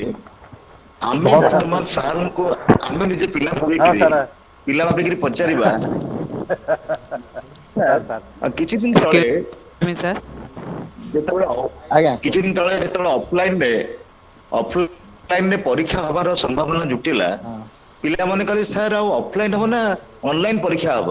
ମୁଁ କହିଲି ଏଟା କୋଉଟା ହବା ଦରକାର ନା ସାର୍ ଅନଲାଇନ ପରୀକ୍ଷା ହବା ଦରକାର। ମୁଁ ତ ଅଫଲାଇନରେ ପଢୁଛ ଅଫଲାଇନରେ ପରୀକ୍ଷା ଦେଲେ କ୍ଷତି କଣ ହବ? ସେ କହୁଛି ନାଇଁ ସାର୍ ଅନଲାଇନ ପରୀକ୍ଷାଟା ହେଲେ ଭଲ ହବ। ବର୍ତ୍ତମାନ ଅଫଲାଇନ ପରୀକ୍ଷାକୁ ପିଲା ଡରିବା ଆରମ୍ଭ କଲେଣି। ଅନଲାଇନରେ ବି ଆମକୁ କେବଳ ଖାଲି ପିଲାମାନଙ୍କ ପାଇଁ ଚ୍ୟାଲେଞ୍ଜ ନୁହଁ, ଆମ ପାଇଁ ମଧ୍ୟ ଚ୍ୟାଲେଞ୍ଜ। ଆମେ ବର୍ତ୍ତମାନ ଅନଲାଇନରେ ଯୋଉଟାକୁ ଆମେ ଭାବୁଛେ ପିଲାମାନେ ପଢୁନାହାନ୍ତି ଧର ବହି ଦେଖିକିରି କଲେ, କିନ୍ତୁ ଆମେ କୋଶ୍ଚିନ୍ଟା ବା ପ୍ୟାଟର୍ନ ଅଫ୍ ଏକ୍ଜାମିନେସନଟାକୁ ସେଇ ଅନଲାଇନରେ ବି ରହିକିନି ତାକୁ କେମିତି କରିପାରିବା ଯୋଉଟା କି ତାଙ୍କର ବେଶୀ ମୌଳିକତା ଏବଂ ତାଙ୍କୁ ଅଲମୋଷ୍ଟ ପଢିବା ପାଇଁ ଗୋଟେ ଏକ ପ୍ରକାର କମ୍ପଲସନ ସୃଷ୍ଟି କରିପାରିବ। ମୁଁ ଭାବୁଛି ଏଇଟା ଗୋଟେ ଡିଫିକଲ୍ଟ ସମସ୍ୟା ନୁହେଁ। ମୋ ଶିକ୍ଷକ ମାନେ ବା ଯୋଉମାନେ ପ୍ରଫେସର ମାନେ ଆମେ ଏକାଠି ବସିକିନି ଗୋଟେ କରିବୁ ଯେ ଆମେ ରାଇଟ୍ ଦୀର୍ଘ ଦିନ ଧରି ଚାଲିଥିଲା ନିର୍ଦ୍ଦିଷ୍ଟ ପ୍ରକାର କୋଶ୍ଚିନ୍ ନିର୍ଦ୍ଦିଷ୍ଟ ପ୍ରକାର ଆନ୍ସର। ବର୍ତ୍ତମାନ ଯୋଉଟାକୁ ଆମକୁ ଯେମିତି ଆମେ କରାଯାଉଛି ଯେ ଆମର ଆମେ ମ୍ୟାନେଜମେଣ୍ଟ କରୁଛୁ ଓପନ ବୁକ୍ ସିଷ୍ଟମ ଦ୍ୱାରା, ଏମିତି ଓପନ ବୁକ୍ ଆଜ୍ଞା ସିଷ୍ଟମରେ ଯୋଉଥିରେ ତାକୁ ଯେମିତି ଆମେ ଏଠି ଆପଣଙ୍କ ଯୋଉ ପ୍ରଶ୍ନଟା ପଚରାଗଲା ସେ କରୋନାରେ ଡାଇରେକ୍ଟଲି ବହିରୁ ପଢିଥିବା କଥା କେହି କହିପାରିବେନି ବା ସେମାନେ କିଛି ଦେଖିକିନି ଆଜ୍ଞା କରିପାରିବେନି, କିନ୍ତୁ ଏଇଟା ଗୋଟେ ଆପ୍ଲିକେସନ ଯିଏ ପଢିଥିବ ସେ ଜିନିଷଟାକୁ କେମିତି ଆପ୍ଲାଏ କରିବାକୁ ହୁଏ ସେ କହିପାରିବ। ଧର ତାକୁ ଗୋଟେ ପ୍ରଶ୍ନ ଦିଆଯିବ ଏଇଭଳି ଭାବରେ ଯେ ଗୋଟେ ଲୋକଟା ସେଇ ପିଲାମାନେ ଏମିତି ଡରୁଛନ୍ତି ଆଉ ତୁମେ ତାକୁ ପରସୁଏଡ୍ କରୁଛ ଆଣିବା ପାଇଁ ଇଞ୍ଜେକ୍ସନ ନେବା ପାଇଁ, ତୁମେ ସେଠି କଣ ସାଇକୋଲୋଜିକାଲ ପ୍ରିନ୍ସିପଲ ଆପ୍ଲାଏ କରିବ ବା ଆଡପ୍ଟ କରିବ। କରିବେ ଏଇଭଳି ଭାବରେ ଆମେ ଯଦି ରାଇଟ୍ କରିବା ମୁଁ ଭାବୁଛି ଯେ ସେ ଯୋଉ ଅନଲାଇନ କହୁଛନ୍ତି ସେ ଦେଖିବେ ସେଥିରେ ମଧ୍ୟ ସେମାନଙ୍କ ଉପରେ ଗୋଟେ ପ୍ରକାର ପ୍ରେସର ସୃଷ୍ଟି ହବ ଯୋଉଟା ଫଳରେ ସେମାନେ ବହି ପଢିବାକୁ ନମ୍ବର ଟୁ ସେମାନେ କିଛି ପରିମାଣରେ ଆଉ ମଧ୍ୟ କରିପାରିବେ ଯେ ତାଙ୍କ ଭିତରେ ଯୋଉଗୁଡାକ ଇଣ୍ଡିଭିଜୁଆଲି ପଢୁଛନ୍ତି ସେଟା ମାନେ ଫିଜିକାଲ କଣ୍ଟାକ୍ଟ ନାହିଁ, କିନ୍ତୁ ତାଙ୍କ ସାଙ୍ଗ ଭିତରେ ଅନଲାଇନ କନେକ୍ଟିଭିଟି ରହୁଛି।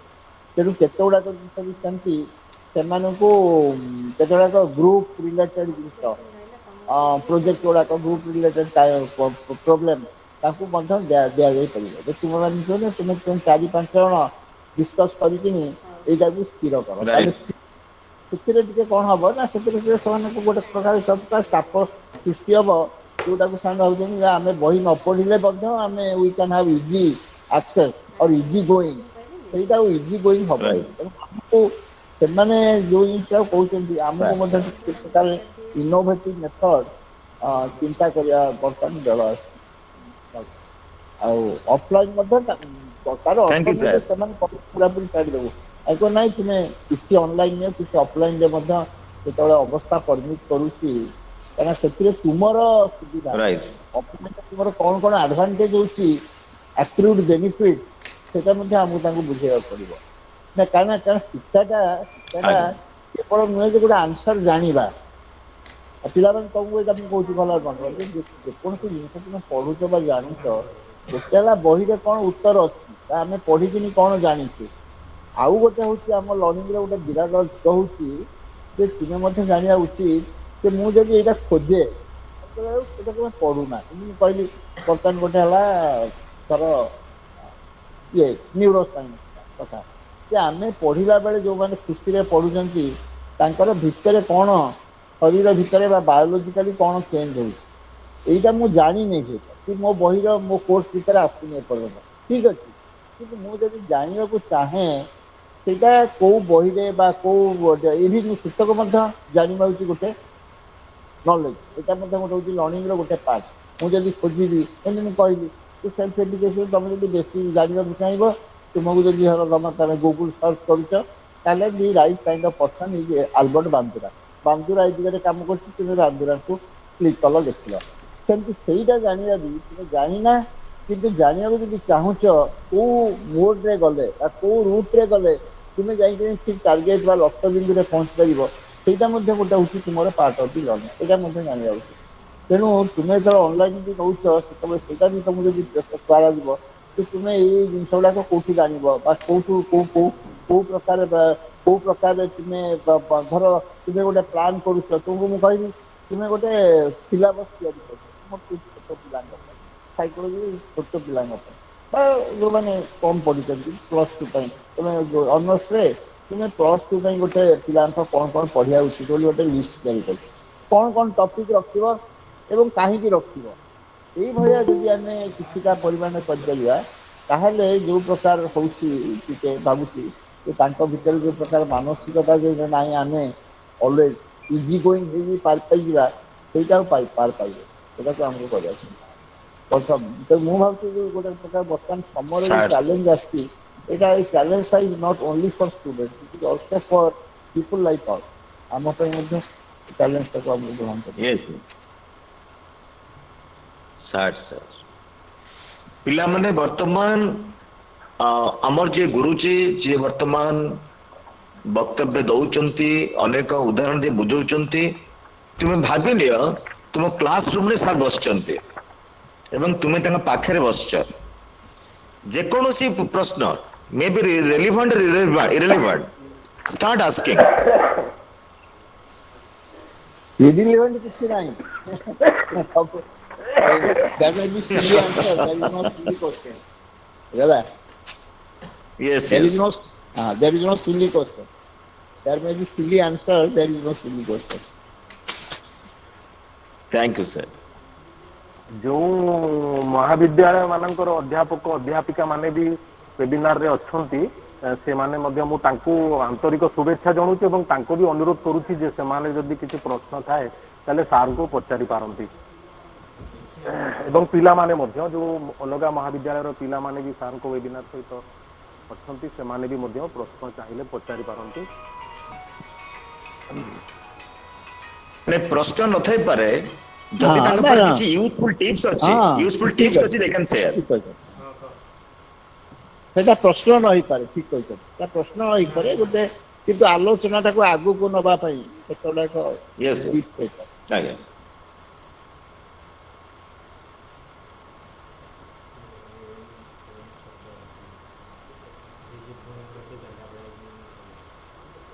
ସାର୍ ନମସ୍କାର କୁହନ୍ତୁ ମୁଁ ସାର୍ ବିଭୁ କହୁଛି ସାର୍ ହଁ କୁହ ସାର୍ ପ୍ରିନ୍ସିପାଲ ସାର୍ ନମସ୍କାର ସାର୍ ନମସ୍କାର ସାର୍ ମୁଁ ମୋ ପରିଚୟ ଟିକେ ଦେଇଦେଉଛି ବ୍ରିଫଲି ମୁଁ ଡକ୍ଟର ବିଭୁ ପ୍ରସାଦ ରାଉତରାୟ ମୁଁ ବର୍ତ୍ତମାନ ଗଞ୍ଜାମ ବୁଗୁଡ଼ା NICରେ ଏକ୍ସପର୍ଟ ହିସାବରେ କାମ କରୁଛି ନ୍ୟାସନାଲ ଅର୍ବାନ୍ ଲାଇଭଲିହୁଡ୍ ମିଶନରେ ଭେରି ଗୁଡ୍ ସାର୍ ମୁଁ ସାର୍ଙ୍କ ପାଖରେ PhD କରିଛି sir very good okay sir ମୁଁ ଖାଲି ଜଷ୍ଟ ବ୍ରିଫଲି କହିବି ଗୋଟେ ଗ୍ରାଉଣ୍ଡ ଜିରୋ ରିଆଲିଟି ଗୋଟେ କହିବି ଆମର କଲେକ୍ଟର ସାର୍ ଗୋଟେ ଭିସି ନେଉଥିଲେ ଏବଂ ସେଇ ଭିସିରେ କହିଲେ ଯେ ଯେହେତୁ ବର୍ତ୍ତମାନ କୋଭିଡର ସିଚୁଏସନ୍ ଚାଲିଛି ସେଥିପାଇଁ ଆମର ଯେଉଁ SHG ଗ୍ରୁପ୍ ସବୁ ଅଛି ତାଙ୍କୁ how we can connect through different platforms like Google Meet or Zoom or any platform. So the ground reality is when collector sir says like this, they don't have the adequate system with them.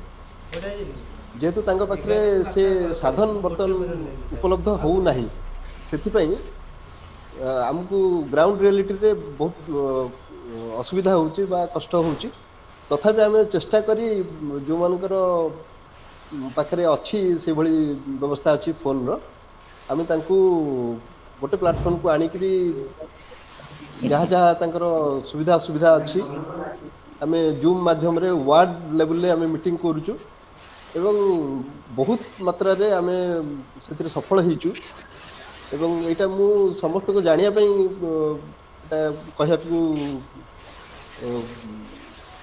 ବାଧ୍ୟ ହେଲି ଯେତେବେଳେ ଆମର ground reality is something else and we project and the higher authority is imposing like anything so ଆମେ ସବୁବେଳେ ground reality ଯାହା Fakir sir କହିଲେ ground ରିଆଲିଟିକୁ ଆମେ କେବେ ଭୁଲିବା ଉଚିତ ନୁହେଁ ସେତିକି ମୋର ସାର୍ କହିବାର ଥିଲା। ନାଇଁ ଗ୍ରାଉଣ୍ଡ ବିଭୁ ସାର୍ ସାର୍ ବିଭୁ ସାର୍ ମୁଁ ଟିକେ ମୋ ଏକ୍ସପିରିଏନ୍ସରୁ କହିବି ସାର୍ ଯେ ଆମେ ଯେତେବେଳେ ଅନଲାଇନ ଏକ୍ଜାମିନେସନ ଆରମ୍ଭ କରାଗଲା ଓଡ଼ିଶାରେ ସାର୍ ସେତେବେଳେ ସମ୍ବାଦପତ୍ର ବାହାରିଲା ବିଭିନ୍ନ ସବୁ ଇଣ୍ଟେଲେକ୍ଚୁଆଲ୍ସ ବି ରିଆକ୍ଟ କଲେ ଆଜ୍ଞା ଯେ ତ ଇଲେକ୍ଟ୍ରିସିଟି ସବୁଆଡେ ନାହିଁ ଓଡ଼ିଶାର ଆଜ୍ଞା କିନ୍ତୁ ଓଡ଼ିଶାର ସବୁ ଅଞ୍ଚଳରେ ଷ୍ଟୁଡେଣ୍ଟସ୍ ଅଛନ୍ତି ସାର୍ କେମିତି ତାଙ୍କ ପାଖରେ ସେ ଗରିବ ପିଲା ସ୍ମାର୍ଟଫୋନ ନାହିଁ କେମିତି ପରୀକ୍ଷା ଦେବେ and you will be surprised to know that the participation in the online examination was very encouraging sir जो पिला गरीब पिला से केबो कोडू स्मार्टफोन आनला मु जानि नाही ସାର୍ ଏବଂ ଆମେ ବି ସନ୍ଧ୍ୟାରେ ଥିଲୁ ସ୍ମାର୍ଟଫୋନ ରେ ବା ଆଣ୍ଡ୍ରଏଡ ଫୋନରେ ସେମାନେ ଏକ୍ଜାମିନେସନ ଦେବେ ଏବଂ କିଭଳି ଭାବରେ ପିଡିଏଫ କରିକି ପଠେଇବେ ଆମେ ବି ମଧ୍ୟ ଟିଚର୍ସ ମାନେ ଫେଲ କରି ଯାଉଥିଲୁ ବେଳେ ବେଳେ ଆଜ୍ଞା but students excelled what happened I do not know but when challenge comes and the challenge is not avoidable okay people create in them the confidence to overcome the challenge ଏବଂ ଆଉ ଗୋଟେ ଦେବି example ମୁଁ ଦେଖିଥିଲି ଯେ ମାଟି କାମ କରିବା ପାଇଁ ଆମର ସିଆଡେ ମାଟିଆ ଅଛନ୍ତି ଏ ଯୋଉ କେଳା ଲୋକ ସେମାନେ ଲିଟରେଟ୍ ନୁହନ୍ତି କିନ୍ତୁ ସେମାନେ ମୋବାଇଲ ଫୋନ ୟୁଜ କରୁଛନ୍ତି ଏବଂ ଥରେ ମୋର ସେ ଘର କାମ ହଉଥିଲା ସେଠି ହଠାତ୍ ତାର ଆଉ ଜଣେ ପଡିଶା କହିଲା ଆମର ଟିକେ ଖୋଳିବା ଦରକାର ସାଙ୍ଗେ ସାଙ୍ଗେ ସେ ଗୋଟେ ମାଟି ସେ ଯୋଉ କେଳା ଯାଇକି ଫୋନ କଲା ତାର ଗୋଟେ ପାର୍ଟିକୁ ଯେ ଆସ ଏଇଠି ଗୋଟେ କାମ ଅଛି ମୁଁ ତ ପଚାରିଲି ତମେ କେମିତି ଫୋନ ୟୁଜ କରୁଛ ନା ଆଜ୍ଞା ଏଇଟା ମାରିଦେଲେ ଆଉ ନମ୍ବର ଜାଣିଛ ଇଂଲିଶ ର ନମ୍ବର ଅଛି ନା ସାର୍ ଏମିତି ମାରିଦେଲେ ଏମିତି ହବ I was surprised yes he is using the mobile phone sir ତେଣୁ everything is possible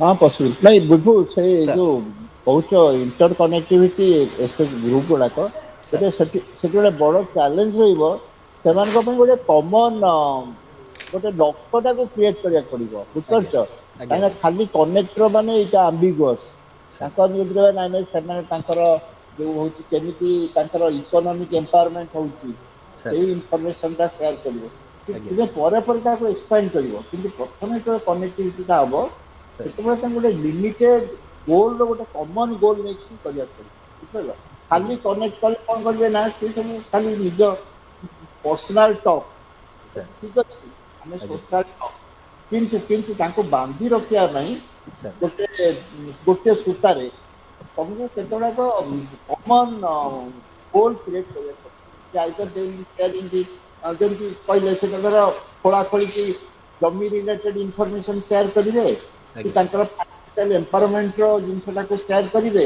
ସାର୍ ତୁମେ ଗୋଟେ ଆଗ କମନ ବଣ୍ଡଟା କରିକିନି ଦେନ୍ ୟୁ ସ୍ପ୍ରେଡ ନହେଲେ ସାର୍ ଖାଲି ଛାଡ଼ି ଏସଏସସି ଗ୍ରୁପ ଭିତରେ ଗୋଟେ ପ୍ରକାର ରହିବା ଉଚିତ ତାଙ୍କ ଭିତରେ ଗୋଟେ ପ୍ରକାର କନେକ୍ଟିଭିଟି ରହିବା ଉଚିତ ତାହେଲେ ଖାଲି ଫୋନ ଖାଲି ସାର୍ ଦ୍ୟାଟ୍ ୱିଲ୍ ଲିଡ୍ ଅସ୍ ନୋୱେୟାର ସାର୍ ବୁଝିହେଲା ତେଣୁ ସାର୍ ତାକୁ ଗୋଟେ ସେଇଭଳି ଯୋଉ କଲେକ୍ଟର ସାହେବଙ୍କୁ କୁହନ୍ତି ସେଗୁଡ଼ାକ ପ୍ରତି କଣ ତାଙ୍କର ଆଜ୍ଞା ଗୋଟେ କମନ ଜିନିଷ କି ସେମାନେ କଣ କିଏ କଣ ପ୍ରୋଗ୍ରେସ କରିଛି ତାଙ୍କର ଗୋଟେ ଫିଡବ୍ୟାକ୍ ସାର୍ ସେଇ ଏକ୍ସପିରିଏନ୍ସଟା ସେୟାରିଂ କରିବେ ତାଙ୍କୁ ଗୋଟେ ସାର୍ କିଛି ଟାର୍ଗେଟ ନଦେଲେ ସେ କନେକ୍ଟିଭିଟିର କିଛି ଇଏ ରହିବନି ମାନେ କିଛି ମାନେ ରହିବନି ସାର୍ ଏଇଟା ଗୋଟେ ନେବୁଲସ୍ ଗୋଟେ ଆକାରହୀନ ଜିନିଷଟା ହବ ସେ ଖାଲି ହବ ସାର୍ ସିନା ଟେକ୍ନୋଲୋଜିକାଲ କାଇଣ୍ଡ ଅଫ୍ ସେୟାରିଂ କିନ୍ତୁ ତା ସାର୍ ଦେହରେ ଇଣ୍ଟେଲେକ୍ଚୁଆଲ ସବୁ କହୁନି ଇଣ୍ଟେଲେକ୍ଚୁଆଲ ସାଇକୋଲୋଜିକାଲ ସୋସିଆଲ ବେନିଫିଟ୍ କିଛି ହବନି ତେଣୁ sir some social and psychological benefit out of sir that.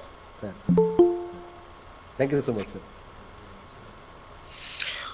Shakil sir ଆମର ସାର୍ ଯେତିକି ଟାଇମ୍ ଲିମିଟ୍ ଥିଲା ଏବଂ ଅନେକ ବନ୍ଧୁ ଅନେକ ଷ୍ଟୁଡେଣ୍ଟସ୍ ଅନେକ ପାର୍ଟିସିପାଣ୍ଟ ସେ ଗୁଗଲ ମିଟ୍ ୟୁଜ୍ କରୁଛନ୍ତି ଘଣ୍ଟା ହେଇଗଲାଣି ବା ଘଣ୍ଟେ 5 ମିନିଟ୍ ଯଦି ଷ୍ଟୁଡେଣ୍ଟସ୍ ମାନେ ବା ପାର୍ଟିସିପାଣ୍ଟସ୍ ମାନେ ପ୍ରକୃତରେ ଦେ have no areas to be clarified no doubts to be clarified should we go for really winding up the program sir sir sir sir ହଁ ଠିକ ଅଛି କିମ୍ବା ଯାହାର ଯଦି ପର୍ସନାଲ କ୍ୱେଶ୍ଚିନ୍ ଜେନେରାଲି ମୁଁ ଯେଉଁମାନେ ଟିକେ କ୍ୟୁରିୟସ୍ ମୁଁ ତାଙ୍କୁ କହିବି ତୁମେ ପର୍ସନାଲି କଲ୍ ବି ମୁଁ ତ ଅନ୍ୟ ସ୍ଥାନରେ ବହୁତ ସମୟ ଲେଖା ଲେଖି ଆଉ ଇଏରେ ଦିଏ but I give a time slot that from 4 to 6 also they can individually call me personal question. very good sir okay you Four to ଧନ୍ୟବାଦ ସାର୍ ଧନ୍ୟବାଦ sir can sir ask sir 4 to 6 will be absent.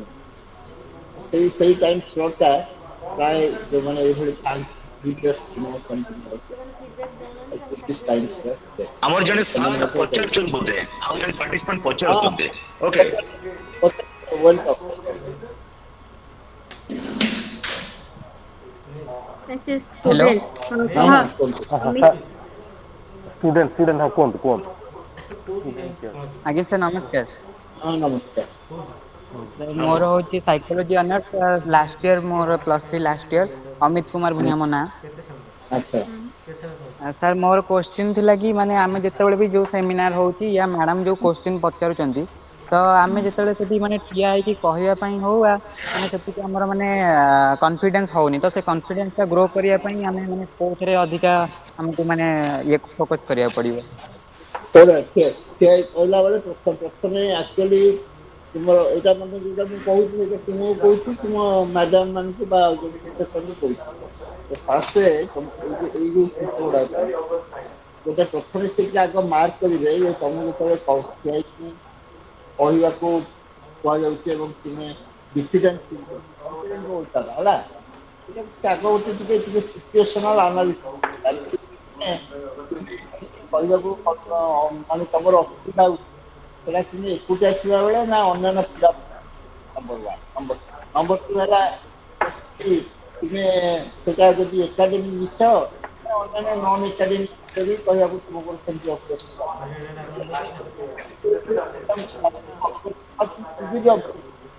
ମତେ ଅସୁବିଧା ଲାଗେ ମୁଁ ଯେତେବେଳେ alone ନା ହୁଏ ନା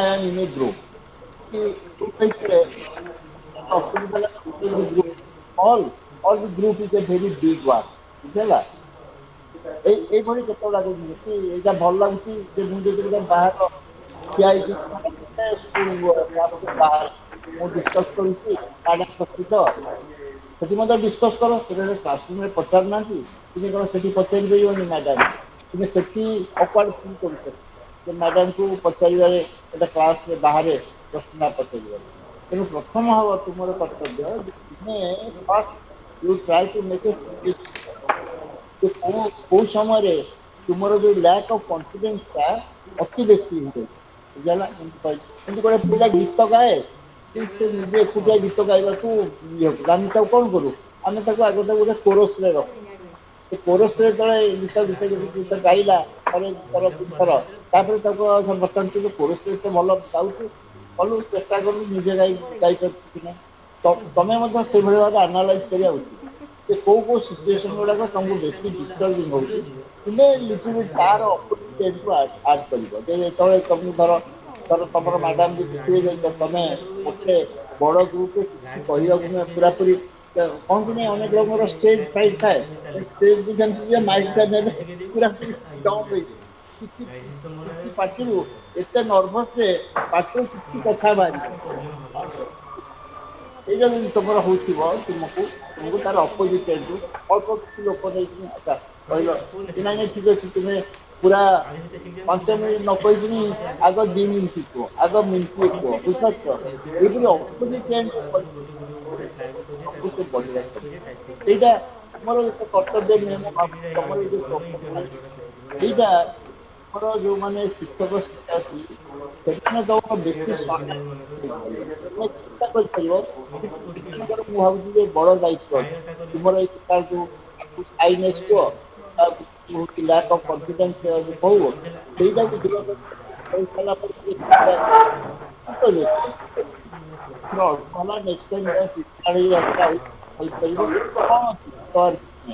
ତେଣୁ ମୋର ବକ୍ତବ୍ୟ ହବ ଯେ ତୁମେ ତ ନିଜେ ଚେଷ୍ଟା କରିବ, କିନ୍ତୁ ଏ କ୍ଷେତ୍ରରେ ତୁମର ଶିକ୍ଷକ ଶିକ୍ଷୟିତ୍ରୀ ସେମାନଙ୍କର ଭୂମିକାଟା ଟିକେ ଅଧିକ ଗୁରୁତ୍ୱପୂର୍ଣ୍ଣ।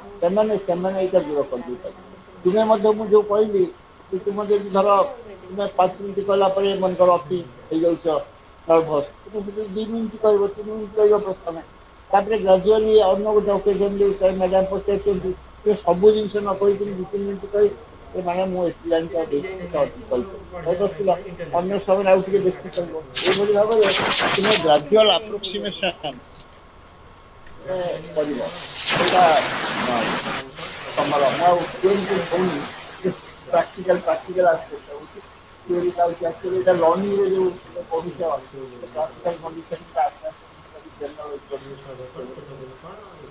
କିନ୍ତୁ ବର୍ତ୍ତମାନ ତମେ ନନ୍ ଟେକ୍ନିକାଲ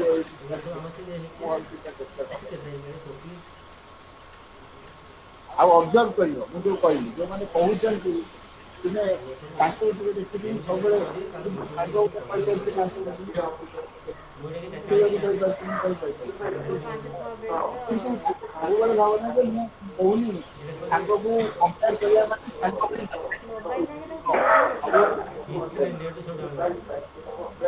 ମାନେ ଗୋଟେ ଭଲ ପ୍ରୋଫେସନ ସବୁବେଳେ power doesn't compare others power eat just ବ୍ଲୁମ୍ସ ମୁଁ ତ କହିପାରିବି ମୁଁ ତ କିଛି କହିପାରୁନଥିଲି ଆଜି କିଛି କହିବି ଏଇଟାରେ ତୁମେ କିଛି ଆନନ୍ଦ ଅନୁଭବ କରିବା ଉଚିତ ମୁଁ କିଛି କହିପାରୁନଥିଲି ଆଜି କିଛି କହିପାରିବି ତା ପରବର୍ତ୍ତୀ ପର୍ଯ୍ୟାୟରେ ହୁଏତ ଆଉ ଟିକେ ଅଧିକା କହିପାରିବି ଏଇଟା ତମକୁ ଆନନ୍ଦ ଦବ ଆଉ ତୁମେ ତୁମ ମୁଁ କହିବି ରୋଲ ମଡେଲ ଭଳି ମୁଁ ତା ଭଳି ପୁରାପୁରି ସମାନ ହେଇଯିବି ଗୋଟେ ଆଟେମ୍ପ୍ଟରେ ସେମିତି କଲେ ତୁମକୁ ବେଶୀ ସେଇଟା କଷ୍ଟ ଲାଗିବ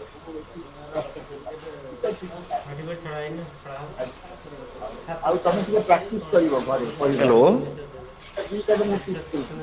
ଯୋଉଟା କହୁଛ ଆଗ ଯୋଉଟା କହିଲି ସିନାରିଓ କ୍ରିଏଟ କରିବା ତାକୁ ଆଇଦର ଘରେ ପ୍ରାକ୍ଟିସ କରିବ ତାପରେ ନିଜେ କଣ କରିବ ନା ତମେ କୋଉ କୋଉ ସିଚୁଏସନରେ ତମକୁ ବେଶୀ ଡିଷ୍ଟର୍ବ କରୁଛି ସେଇଟା ଜାଣିଲା ପରେ ତୁମେ ତାର ଅପୋଜିଟ୍ ଧୀରେ ଧୀରେ ଧୀରେ ଆରମ୍ଭ କରିକି ତାପରେ ପଢେଇବ ପିଲା ଗୁଡାକ ବେଶୀ ରହିଲେ ବେଶୀ ସାଙ୍ଗ ରହିଲେ ବେଶୀ ଡିଷ୍ଟର୍ବ ହଉଛି ତାହେଲେ ତୁମେ ଅଳ୍ପ ସାଙ୍ଗ ଦେଇକି ଆଗ ପଢିବା ଆରମ୍ଭ କର ଛୋଟିଆ ଗ୍ରୁପରେ ଆଜିକାଲି ତ ପିଲାମାନେ ମୁଁ ଯଦି ଭଲ ମୋର ଯାହା ଅନୁଭବ ଆଗରୁ ଏଇ ପରମ୍ପରାଟା ନଥିଲା ସବୁ ଆମେ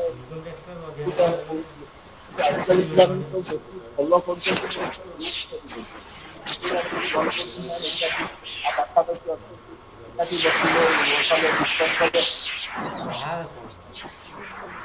ଗ୍ରୁପ ଷ୍ଟଡି କଲା ପରେ ତାପରେ ସେମାନଙ୍କର ମୁଁ ଦେଖୁଛି ଏଫିସିଏନ୍ସିଟା ଭଲ ବଢୁଛି ନିଜେ ଭଲ କରୁଛନ୍ତି ଗ୍ରୁପ ଷ୍ଟଡିର ପରମ୍ପରାଟା ଆମର ବେଶୀ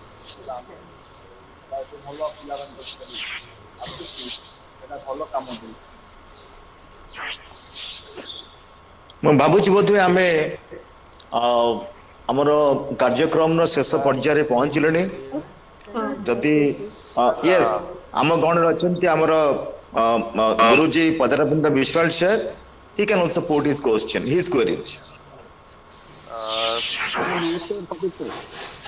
ହଁ ଜୋରରେ ଟିକେ ହଁ नमस्ते सर आपने जानिछु comparison whether comparison is beneficial or harmful for any moment so we can compare ourselves with others and we will go for the comparison always is it beneficial or harmful ସାଧାରଣତଃ ଆମେ ଦେଖୁଛୁ ଆମ ତଳେ ଦରିଦ୍ର ଲୋକ ଅଛନ୍ତି ଉପର କାଲି ଯେତେବେଳେ ଦେଖିଛୁ ସାଧାରଣତଃ ସାଇକୋଲୋଜି କହୁଛି ଅପୱାର୍ଡ କମ୍ପାରିଜନ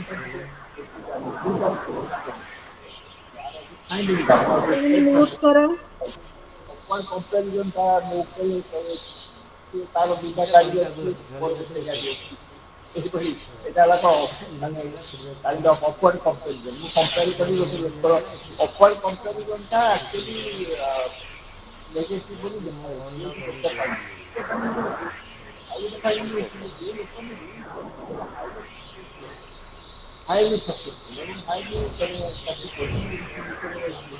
ସେମାନେ ଆକ୍ଚୁଆଲି କୌଣସି ପ୍ରକାର ଅପୱାର୍ଡ ହଉ ବା ଡାଉନ୍ ମାର୍କ ସେମାନେ କୌଣସି କମ୍ପାରିଜନ ଜାଣନ୍ତି ଭଲ ଲାଗୁଛି ସେମାନେ ନିଜ ଇଏ ସହିତ ବେଶୀ ତୁଳନା କରନ୍ତି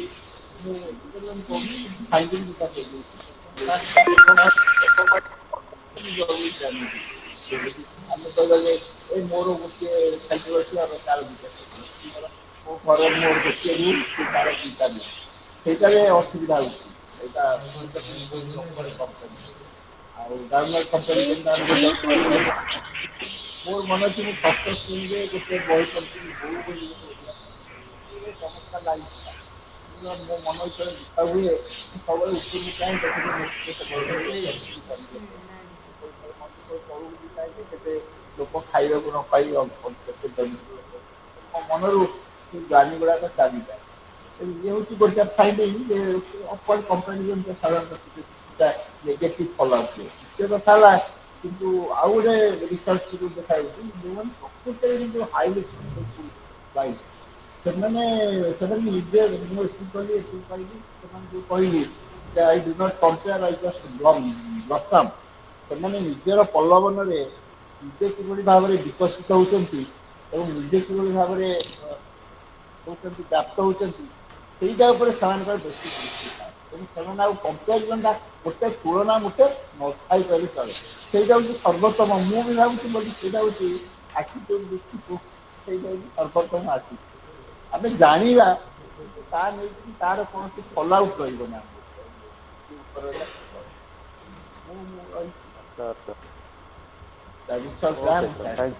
ହାପିନେସ୍ ଉପରେ ଏବେ ଗୋଟେ ମୋର ଯେଉଁ ଉପରେ ରିସେଣ୍ଟ ମୋଷ୍ଟ ବହି ଯେଉଁଟା ବାହାରିଛି ସେଇଟା ହେଉଛି ହ୍ୟୁମାନ୍ ହାପିନେସ୍ ଉପରେ ହାପିନେସ୍ ଗ୍ରୋଥ୍ ଆପଣମାନେ ଆମାଜନରେ ମୁଁ ଟେକ୍ସଟ ବହି କେବେ ବିଶେଷ ଲେଖିନି। ମୁଁ ଯେଉଁ ଲେଖିଛି 50ଟା ଖଣ୍ଡେ ବହି ପ୍ରାୟ ଅର୍ଦ୍ଧାଧିକ ଓଡ଼ିଆ ଅର୍ଦ୍ଧାଧିକ ଇଂରାଜୀ ପ୍ରାୟ ଟେକ୍ସଟ ବହି ଲେଖିବା ପାଇଁ କେବେ ତଳେ ପ୍ରବୃତ୍ତି କରିନି।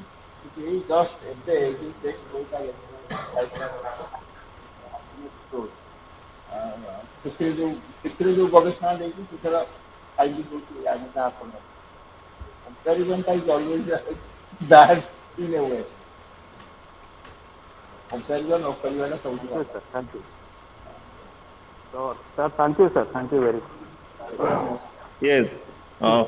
Let me share my experience. Anything when we say confidence is good and harmless, but overconfidence is bad. Oh, Over comparison is harmful. Anything beyond proportion, anything beyond ratio, and beyond anything which is beyond something rationality is must be harmful. There must be no question about that. Bartaman, we are at the fag end of the program, and with the passage of time, our Google Meet link may be adjusted.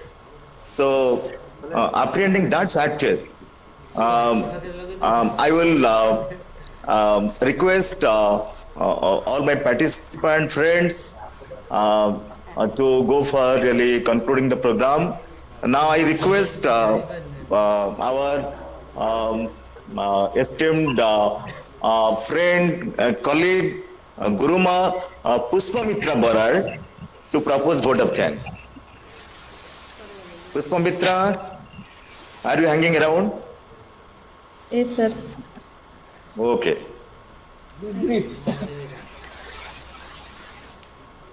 Honorable Principal, respected the resource person, respected Coordinator IQVC, highly regarded convener, my HOD ma'am, esteemed delegates, my dear colleagues, and my beloved participant students of this webinar. First, I convey my heartily salute to all of you for your participations in this webinar titled Confidence Development. This is really a very vital topic for all of us. I am very much thankful to our Honorable Principal, Dr. Mishra Sir, for his cooperation, advice, and timely suggestion to grace the event more successful. Then I extend my gratitude to the warrior of the webinar, Chief Speaker, Dr. Fakirmohan Sahu Sir, retired Professor of Psychology Department, Utkal University, Bani Bihar, for his presence and give us a vision on the topic from his busy schedule.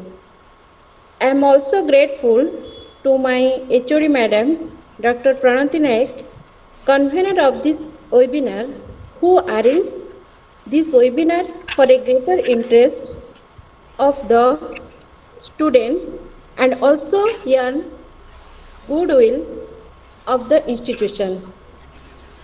At last, I am heartily thankful to the IQAC coordinator, Sakil sir, the participants, the delegates of this webinar, and all well-wishers from whom the webinar aims to grant success. Thanks to all dignitaries on behalf of psychology department who gave us moral and physical support. And lastly, I thank to all again. Thank you, sir. Yes, before I announce a closing of this program, let me record my immense gratitude to Professor Fakir Mohan Sahu sir. But let me announce here, we won't spare Fakir sir. We will make use of his intelligence, his expertise, his experience, his learning for conducting a future workshop, state level workshop in this college. Professor Fakir Mohan Sahu will never disagree. Yes. When normalcy is restored, we'll definitely invite sir for a state level workshop in Subhadra Mahata Mahavidyalaya.